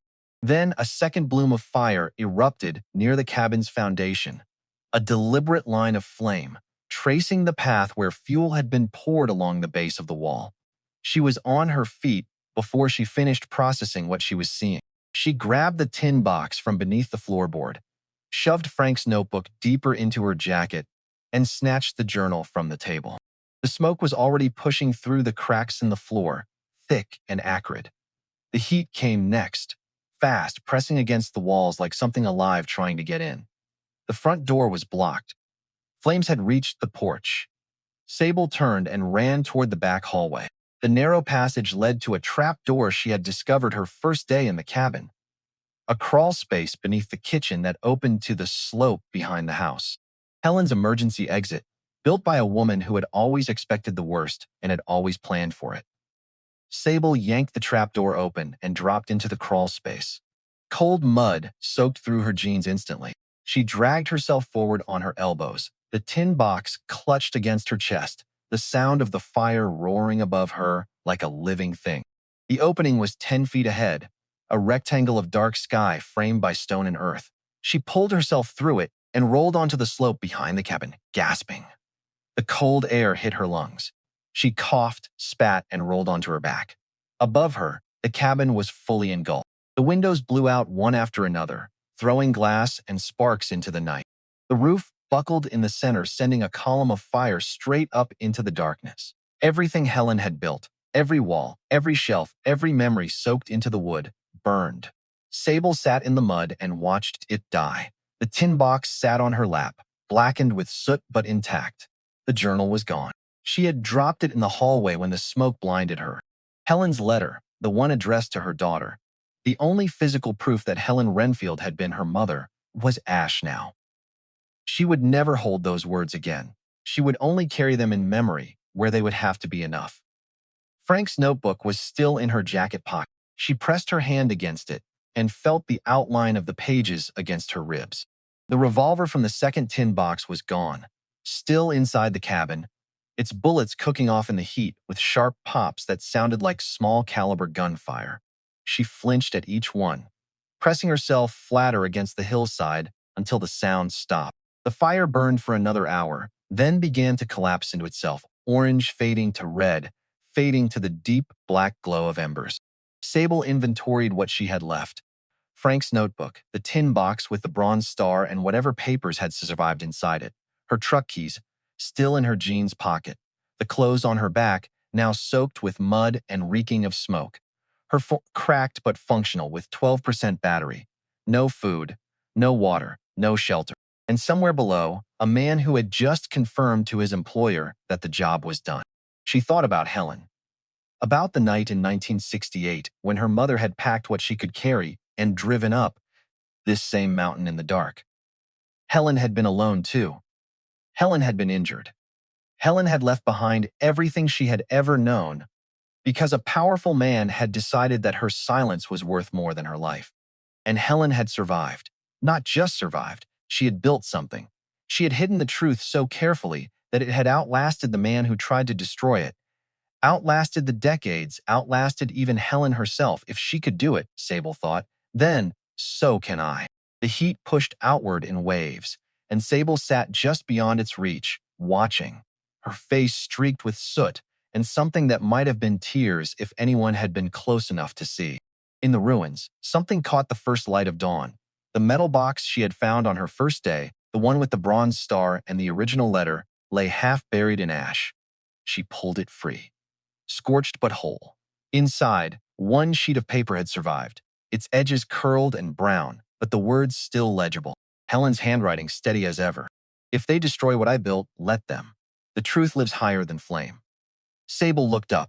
Above the smoking ruins, the ridgeline of Silver Peak cut a sharp edge against the brightening sky. The red X on Helen's map.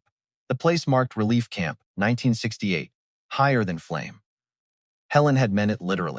The sound of a vehicle broke through the silence.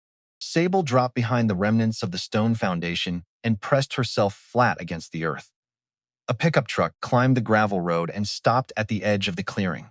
A man got out. Young, mid-30s, thick build, wearing work boots and a canvas jacket.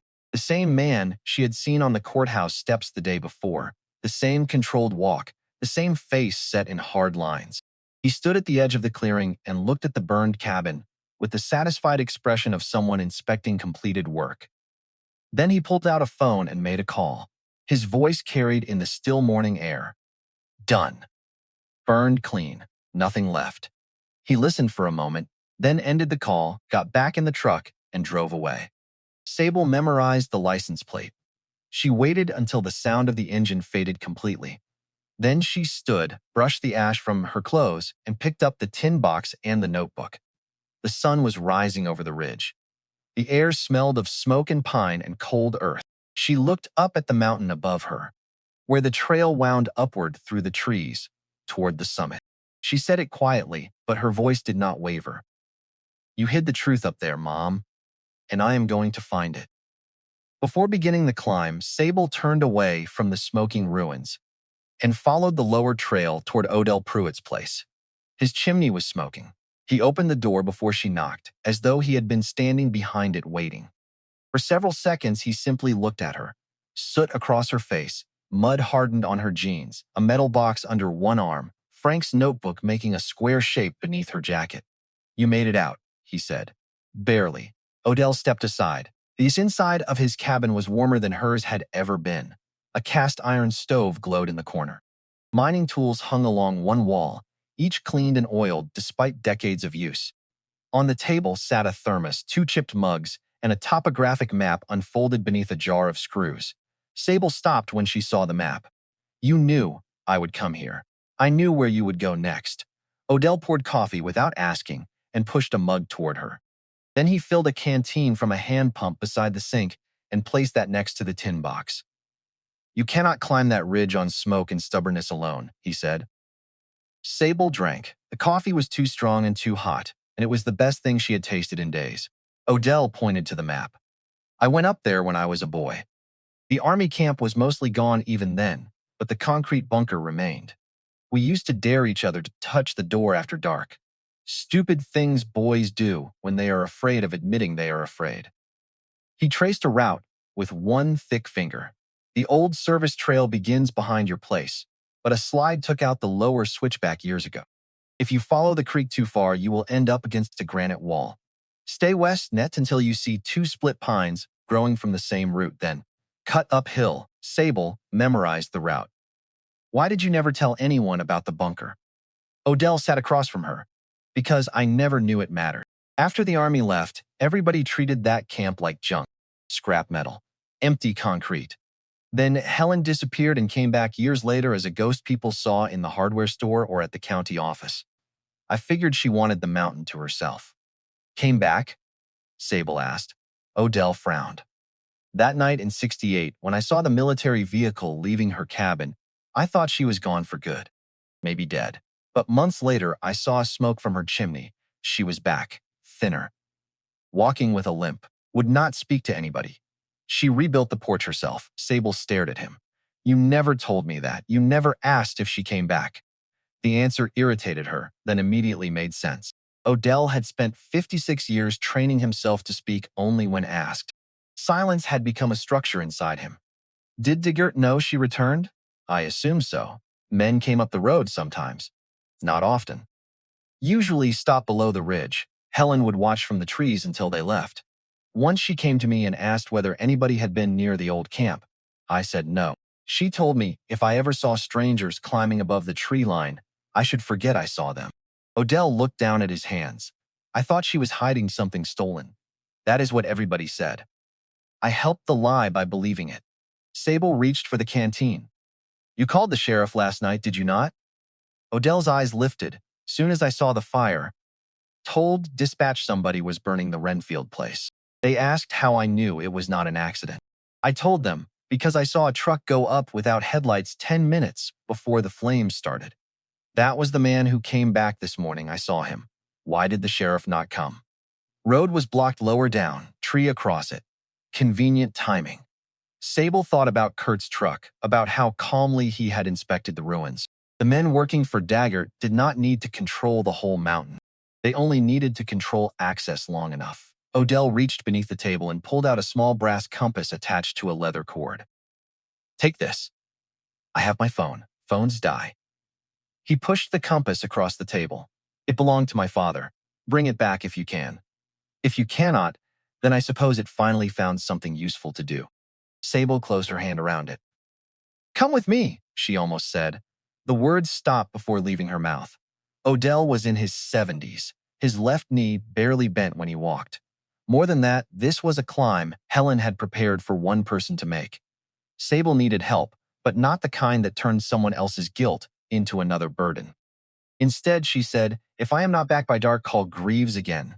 Tell him about the bunker. Tell him everything you told me. Odell nodded. I will call before dark. Sable looked at him. Good. A tiny expression crossed his face, almost approval. Helen would have said the same thing. Outside, the wind had shifted. Smoke from the ruined cabin trailed east across the valley, instead of climbing straight upward. Sable filled her pack with the canteen, 2 pieces of bread Odell, wrapped in cloth, the scorched tin box, and a flashlight with fresh batteries. She tucked the compass inside her shirt, where she could reach it without opening the pack. At the edge of the clearing, she turned back. Odell stood in his doorway. Sable, he called. She waited. Whatever is up there, do not let it make you forget what is down here. A mountain can hold a secret for 60 years. People are the ones who have to live with it afterward. Sable looked toward the ridge, then toward the black column of smoke thinning above the ruins. I know, she said.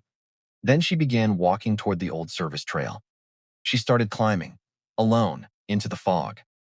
The mountain waited above her, silent and enormous, holding what Helen Wrenfield had given her life to protect. The trail up Silver Peak had not been walked in years. Roots had buckled the path, and loose stones shifted beneath Sable's boots with every step. The morning fog clung to the ridge like wet cloth, so thick she could see only 20 feet ahead. Her lungs burned from the climb and from the smoke she had swallowed hours earlier. The tin box was heavy in her pack, and Frank Calvi's notebook pressed against her ribs inside her jacket. Everything else was gone. The cabin, the journal, Helen's letter. All of it reduced to ash on the clearing below. She climbed for 2 hours without stopping. Her body protested with every step. The muscles in her calves cramped from the grade. The smoke she had inhaled burned in her chest each time she drew a deep breath. Twice she stumbled on loose rock and caught herself on her hands, reopening the cuts from the crawl space. Blood mixed with dirt on her palms. She wiped them on her jeans and kept going. The weight of the tin box in her pack pulled at her shoulders, and she shifted it every few minutes. trying to find a position that did not dig into the bruise forming on her lower back from being thrown against the filing cabinet. But she did not stop. She could not stop, because somewhere above her, in a place marked with a red X on a dead woman's map, the last piece of Helen Wrenfield's truth was waiting. And below her, somewhere on that road, the men who had spent 60 years trying to destroy it were still looking. The trees thinned as the elevation rose, giving way to scrub pine and exposed granite. Every few minutes, she paused to listen. The mountain was quiet, the kind of quiet that made its own sound, a low hum of wind and distance, and the absence of anything human. When the trail leveled off onto a narrow plateau, she stopped and looked back. The valley stretched out below her, green and gray, with the faint scar of the burned cabin, visible as a dark smudge against the tree line. Cedar Ridge was a scattering of rooftops, far to the south. From up here, everything she had endured in the past week looked small enough to hold in one hand. She turned and kept walking. The plateau narrowed into a saddle between two rock outcrops, and the wind hit her full in the face, cold and sharp. Her hands were raw from the climb, her knees ached, and the cut on her palm from crawling through the escape hatch the night before had opened again, leaving a thin trail of blood on every rock she gripped. She wrapped it with a strip torn from her undershirt and kept moving. The bunker appeared through the fog, like something rising from the earth.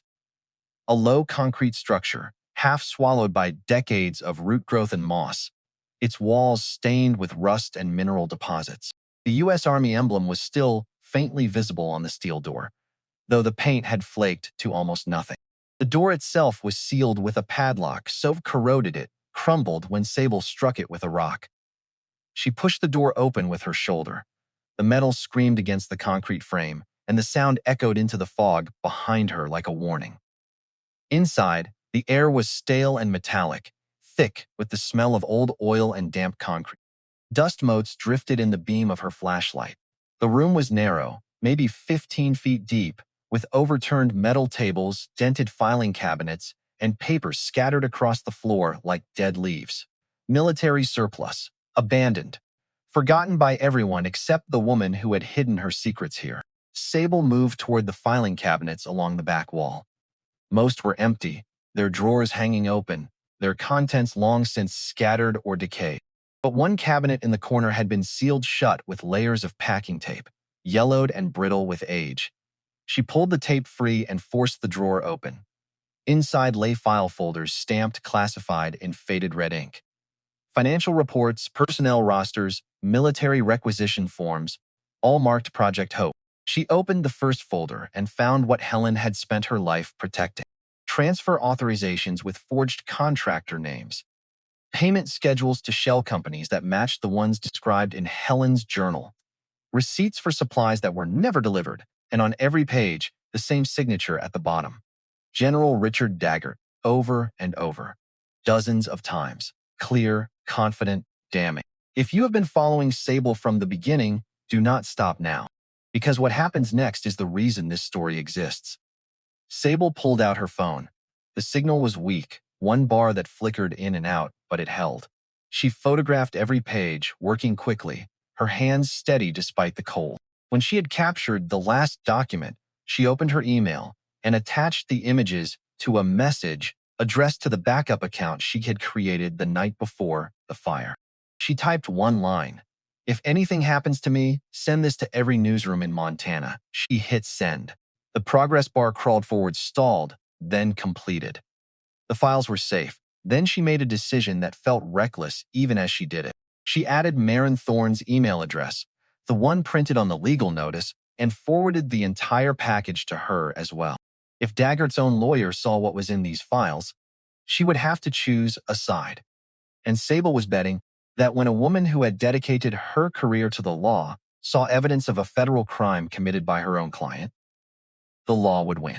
She was about to close the last folder when a loose page slipped from between two ledger sheets and landed face up on the concrete floor. She picked it up and her hands went still. It was a birth certificate. Her birth certificate. The original, not a copy, printed on heavy stock paper with the state seal embossed in the corner. Under Mother, the name read Helen Wrenfield. Under Father, the line was blank, but in the margin, written in pencil in Helen's unmistakable script, were 7 words that changed everything she thought she understood about why Alan Daggert had come to her door. Richard Daggert knows. He will never stop. Sable stared at the words.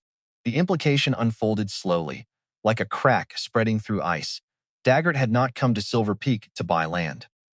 He had not sent his men to burn the cabin because of a property dispute. He had known from the beginning who she was. Helen's daughter, the last living person connected to the woman who had stolen his father's secrets and hidden them where no one could reach them. He had been watching her, perhaps for years, waiting to see if she would ever come looking. And the moment she had, he had moved to stop her. She was still holding the birth certificate when the light from the bunker door shifted. A shadow fell across the floor, long and sharp, and a voice she recognized filled the concrete room. "You look just like her, you know. Same stubbornness. Same refusal to understand when you are outmatched." Alan Daggert stood in the doorway, backlit by the gray morning sky. He was not smiling this time. His face was flat and hard, the mask of civility gone. Beside him stood the man from the truck, the one who had inspected the burned cabin at dawn. Curt, younger, thicker, standing with the relaxed posture of someone who expected this to be easy. Daggert stepped inside. His shoes clicked on the concrete. "I have to admit," he said, "I underestimated you. Your mother hid up here for 30 years and never once tried to use what she had. I assumed her daughter would be the same. Quiet, afraid, content to disappear." He stopped 5 feet from Sable, his pale eyes taking in the open filing cabinet, the photographs on her phone, the birth certificate in her hand. "But you are not afraid, are you?" Sable did not step back. "You burned my home." Daggert's expression did not change. "I cleaned up a liability. The same way my father cleaned up your mother's little rebellion 56 years ago. The same way I will clean this up now." Sable's jaw tightened. "You knew who I was. Before you came to the cabin that first day, before you offered to buy the land. You knew I was her daughter." Something shifted in Daggert's eyes. A flicker of surprise was quickly buried. "I knew before you did," he said. "I have known since you were born. My father kept records of his own, you see. Thorough man. He tracked Helen for years after she disappeared. He knew she had a child. He knew she placed that child with a family to keep her hidden. He knew the child's name and where she lived." He paused, and his voice dropped to something that was almost intimate in its cruelty. "I let you grow up in peace because you were not a threat, a girl in a repair shop in a nothing town. But then you came here and you started digging." The air in the bunker felt colder. Sable could hear her own pulse in her ears, steady and hard. "Your father stole millions from veterans. My mother tried to stop him, and he destroyed her for it." Daggert's jaw tightened. "My father built this valley. He brought jobs, infrastructure, investment. What Helen Wrenfield called theft, reasonable men called progress. She was a clerk with a grudge and an influence of her own importance." He stepped closer. "And now her daughter is making the same mistake, thinking that paperwork and righteousness can bring down men who built the world she lives in." Sable held the birth certificate up so he could see it. "This is not paperwork. This is proof. Proof that your father knew about me. Proof that he tracked a child to keep her silent. That is not a property dispute, Mr. Daggert. That is conspiracy. And every document in this cabinet backs it up." Daggert's composure cracked. His voice dropped to something colder. "Curt." The younger man moved forward. He grabbed the strap of Sable's backpack and yanked it off her shoulder. The tin box clattered to the floor, scattering papers across the concrete. Sable twisted free and drove her boot into the side of Curt's knee. He grunted, staggered, and released her. She dropped to the floor, snatching Frank's notebook from inside her jacket and pressing it against her chest. Curt lunged again, his hand closing around her forearm, his fingers digging into the muscle hard enough to bruise. Sable felt her grip slipping. She yanked her arm sideways, using the same motion she used when wrenching a rusted bolt free, and his hand came loose. She rolled sideways, her back slamming against a filing cabinet. The impact sent a bolt of pain through her spine that turned her vision white for a moment. She tasted blood where she had bitten the inside of her cheek, but she held the notebook tighter.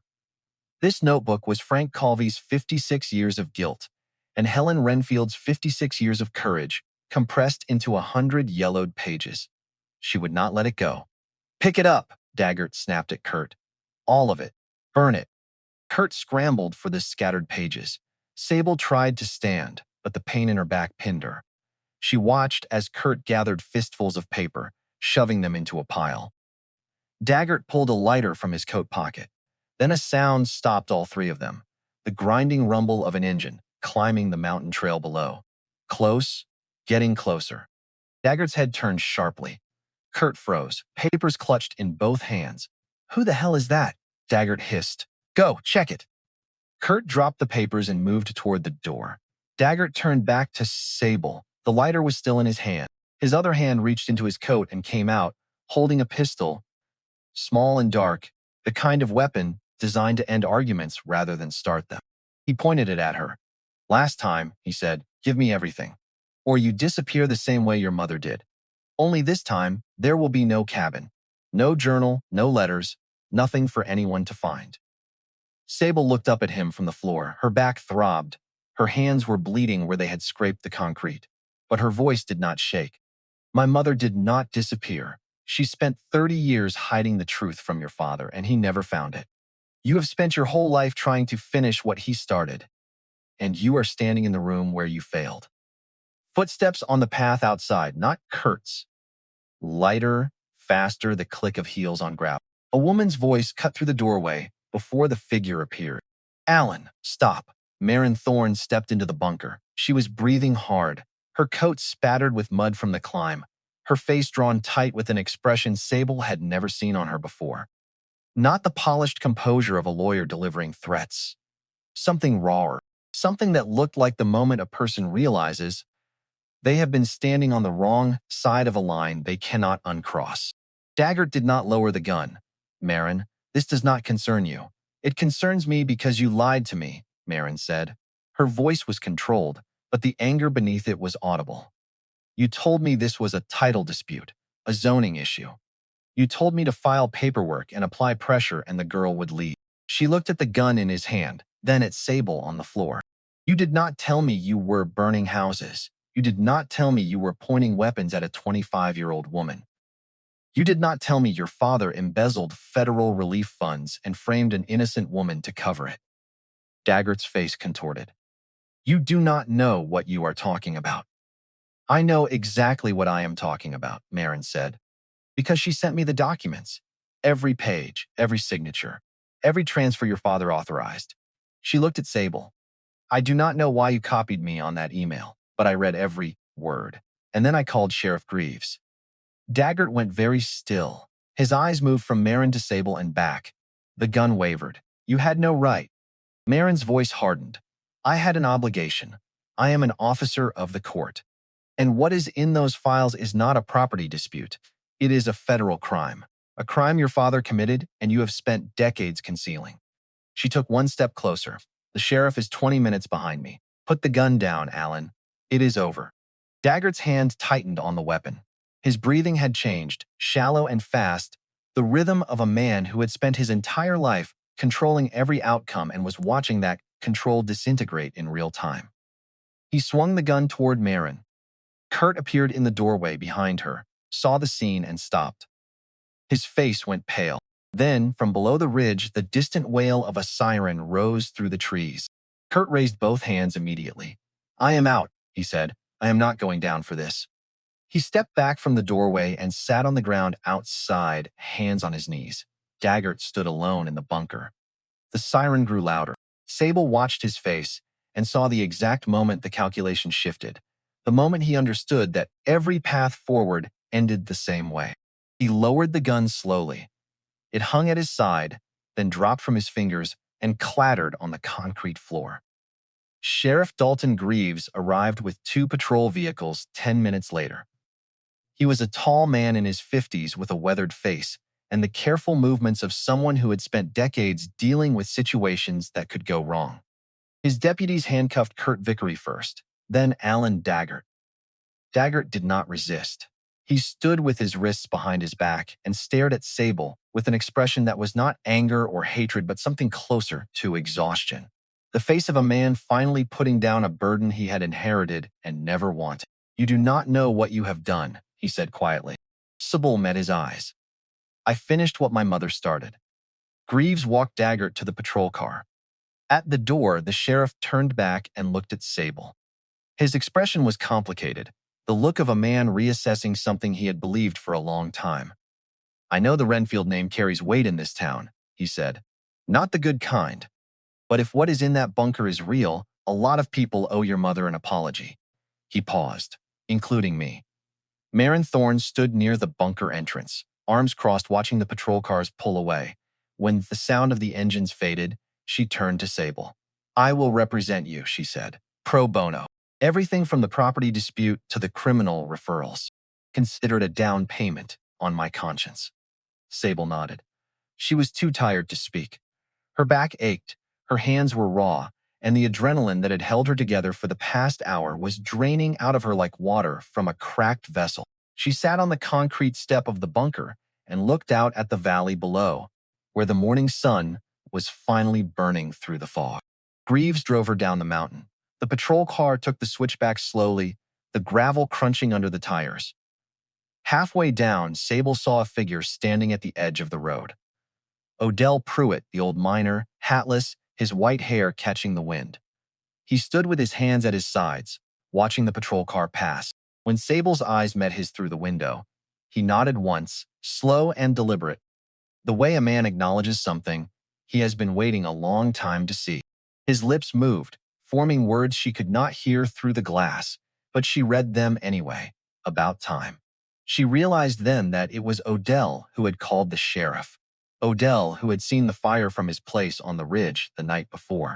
Odell, who had watched in silence for 56 years because he had been afraid, and who had finally decided that silence was no longer something he could live with.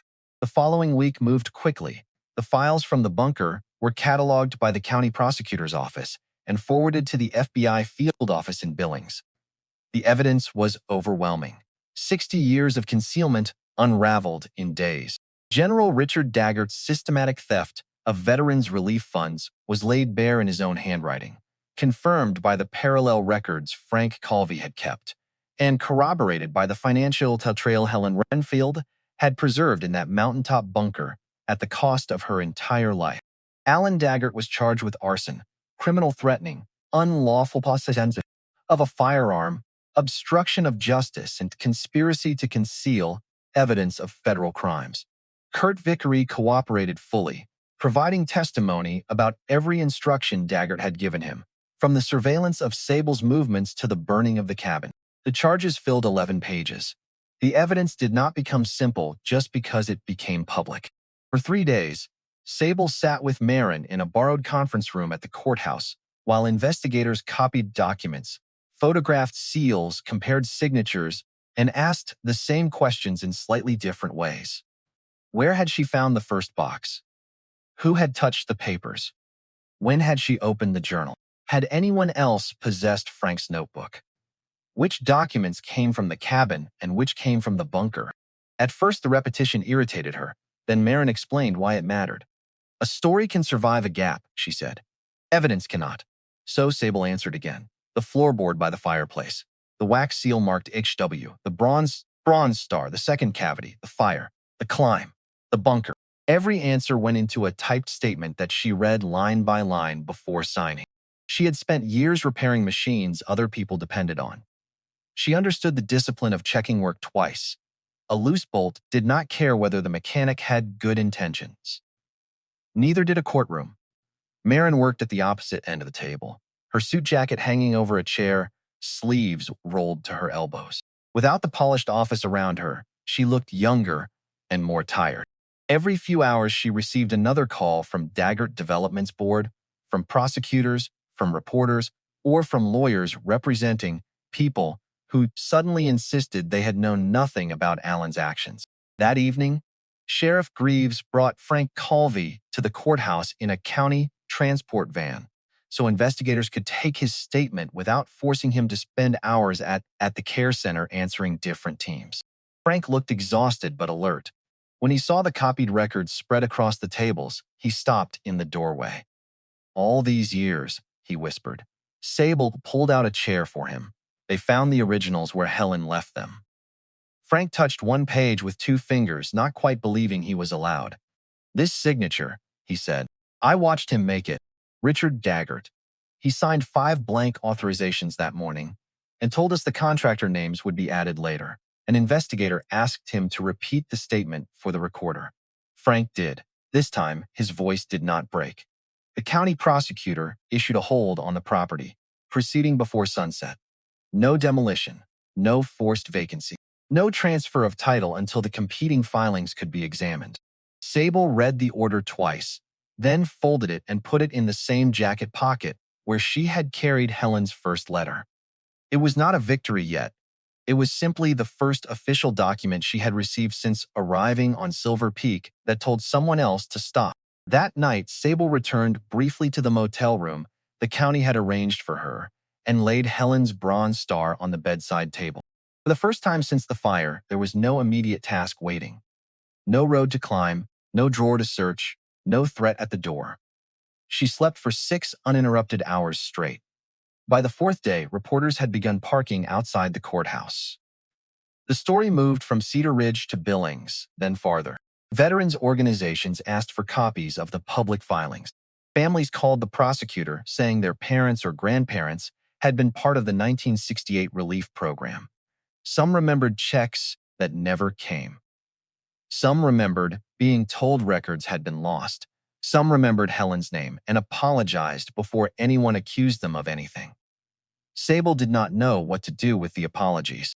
She had spent most of her life wanting someone to acknowledge that abandonment and silence had consequences.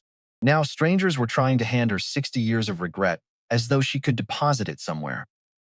That was when the Veterans Memorial Committee asked whether she would attend the Thursday meeting. "You do not have to speak," Marin told her. "You do not owe the town a performance." Sable looked through the conference room window towards Cedar Ridge's Main Street. Chet's hardware store stood 2 blocks away. The gas station sign turned slowly in the wind. Beyond the roofs, Silver Peak rose dark and blue against the evening. Helen had spent decades with proof and no audience. Sable had an audience now, whether she wanted one or not. "I am not going to perform," she said. "What are you going to do?" "Tell them her name." On Thursday evening, the Veterans Memorial lawn was already filling when Sable arrived carrying the scorched tin box. The town meeting was held on a Thursday evening at the Veterans Memorial in Cedar Ridge. The turnout was larger than anyone expected. Folding chairs filled the grass, and people stood 3 deep along the sidewalk. Sable had not planned to speak. She had come only to listen, but when Sheriff Greaves introduced her and the crowd turned to face her, she understood that silence was no longer an option for her either. She walked to the podium carrying the tin box, its surface still blackened from the fire. She set it on the lectern and looked out at the faces before her. Veterans in worn jackets, shopkeepers, farmers, families who had lived in this valley for generations. People who had grown up hearing the name Wrenfield spoken as a synonym for dishonesty. People who had believed the lie because it was easier than questioning the men who told it. 60 years ago, Sable said, a woman was accused of stealing from the very people she had sworn to serve. She was called a traitor, a liar, and a thief. Her name was Helen Wrenfield. She paused. "She was my mother." The silence in the crowd was absolute. She did not steal anything. She discovered that a decorated general was diverting millions of dollars in relief funds away from the veterans and families who needed them most. She documented every transaction. She confronted him, and when he could not silence her with threats, he destroyed her reputation and drove her into exile. She spent the rest of her life on a mountain, alone, protecting the evidence that proved her innocence, because she believed that someday the truth would matter more than the power of the men who buried it. Sable opened the tin box and lifted the bronze star. The metal caught the light from the flood lamps above the memorial, and its surface, tarnished and scarred, gleamed like something that had survived a war. This belonged to her. She earned it. And for 30 years, it sat in a hole in the floor of a cabin because the country she served did not protect her when she needed it most. Sable set the medal down. "I am not here to ask for sympathy. I am here to make sure that the next time someone in this town hears the name Helen Wrenfield, they hear the truth." The applause started slowly from the back of the crowd, a single pair of hands. Then another, then a ripple that became a wave that became a sound so full and sustained that it seemed to come from the mountain itself. Sable stepped back from the podium, her throat tight, her eyes burning. She had not expected this. She had expected skepticism or silence or the careful distance that people maintain when they are not sure whether to believe something that contradicts 60 years of what they have been told. But the faces before her were not skeptical. They were ashamed.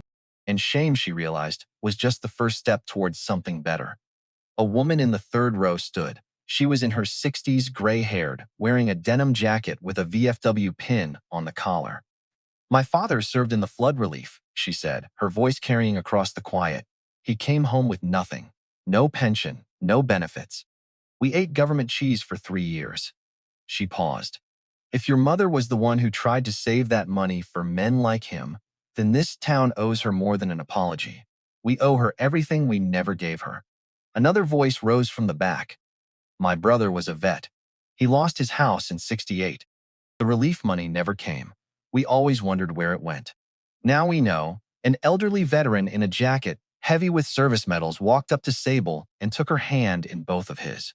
"Your mother had more courage than any of us," he said. "You did right by her, young lady. You did right."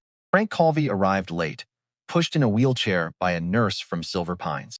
He was thinner than when Sable had last seen him, his face drawn, but his eyes were clear. The nurse wheeled him to the front, and the crowd parted to let him through. Frank reached for Sable's hand. His grip was barely more than a tremor. "Tell her I am sorry," he said. "Tell her I should have stood with her." Sable crouched beside the wheelchair, so her eyes were level with his. "I think she already knew, Sergeant." Frank's chin trembled. He nodded once and closed his eyes, and for a moment, the only sound was the flag snapping in the wind above the memorial. 6 months later, spring came to Silver Peak the way it always did, slowly, reluctantly, as though the mountain had to be convinced. The snow melted into streams that ran bright and fast down the slopes, and the ground where the cabin had burned pushed up new grass, green and stubborn, through the char. The rebuilt cabin stood on the same foundation, its walls clean, its windows catching the morning light. Marin Thorne had handled the permits and the insurance claim. Odell Pruitt, despite his age, had shown up every weekend with his own tools and worked alongside the construction crew without being asked, driving nails with the same hands that had once gripped a mining pick. Even Harlan Goss, Sable's old boss from the repair shop in Cedar Ridge, had driven up one Saturday with a truckload of reclaimed lumber and said nothing except, "Figured you could use the wood." The sign above the porch read Helen Wrenfield Veterans Haven. Inside, the living room held a restored photograph of Helen in her uniform, framed and hung beside a newer photograph of Sable standing at the cabin door, the rusted key in her hand. The room smelled of pine and fresh coffee, and the sound of quiet conversation drifted through the open windows. Sable poured coffee for a group of young veterans who had driven up from town that morning. 2 men and a woman, all of them carrying the particular stillness that comes from having seen things that do not translate into civilian language. "It is not much," Sable said, handing them mugs, "but it is quiet up here. If you are looking for peace, you are already halfway there." One of them, a Marine who could not have been older than 25, nodded. "Peace is all we are after, ma'am." She smiled. "Then you are in the right place." Later that afternoon, a truck she did not recognize pulled up at the edge of the property. Chet Lowell stepped out. He stood at the gate for a long time without moving, his hands in his pockets, his shoulders pulled in as though he were trying to take up less space. Sable saw him from the porch and walked down the steps. They stood on either side of the gate, the distance between them no more than 4 feet, but loaded with everything that had happened since the day he had sold her trust for the price of a building loan. Chet spoke first. "I do not deserve to ask for anything," he said. His voice was rough, stripped of the easy friendliness she remembered. "But I want you to know that I gave a full statement to the prosecutor. Everything Daggert told me to do.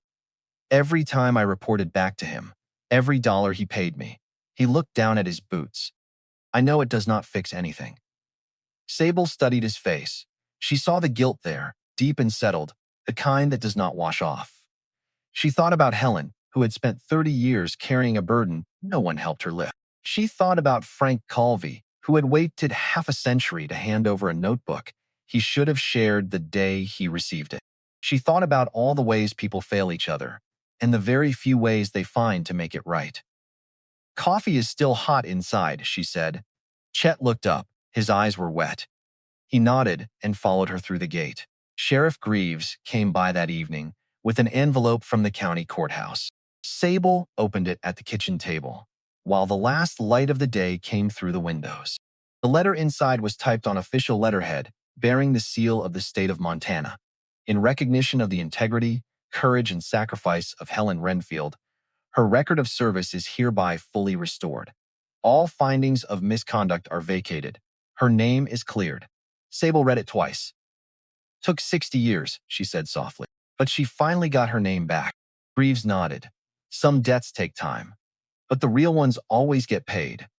When he left, Sable sat on the porch steps and watched the valley fill with the last gold of sunset. The mountains stood in their ancient circle around her, unchanged, patient, indifferent to the small human dramas that played out at their feet. The air smelled of pine and wood smoke and the particular clean sweetness of snow melting in high country. Somewhere below, the river caught the light and held it, a bright thread winding through the dark green of the forest.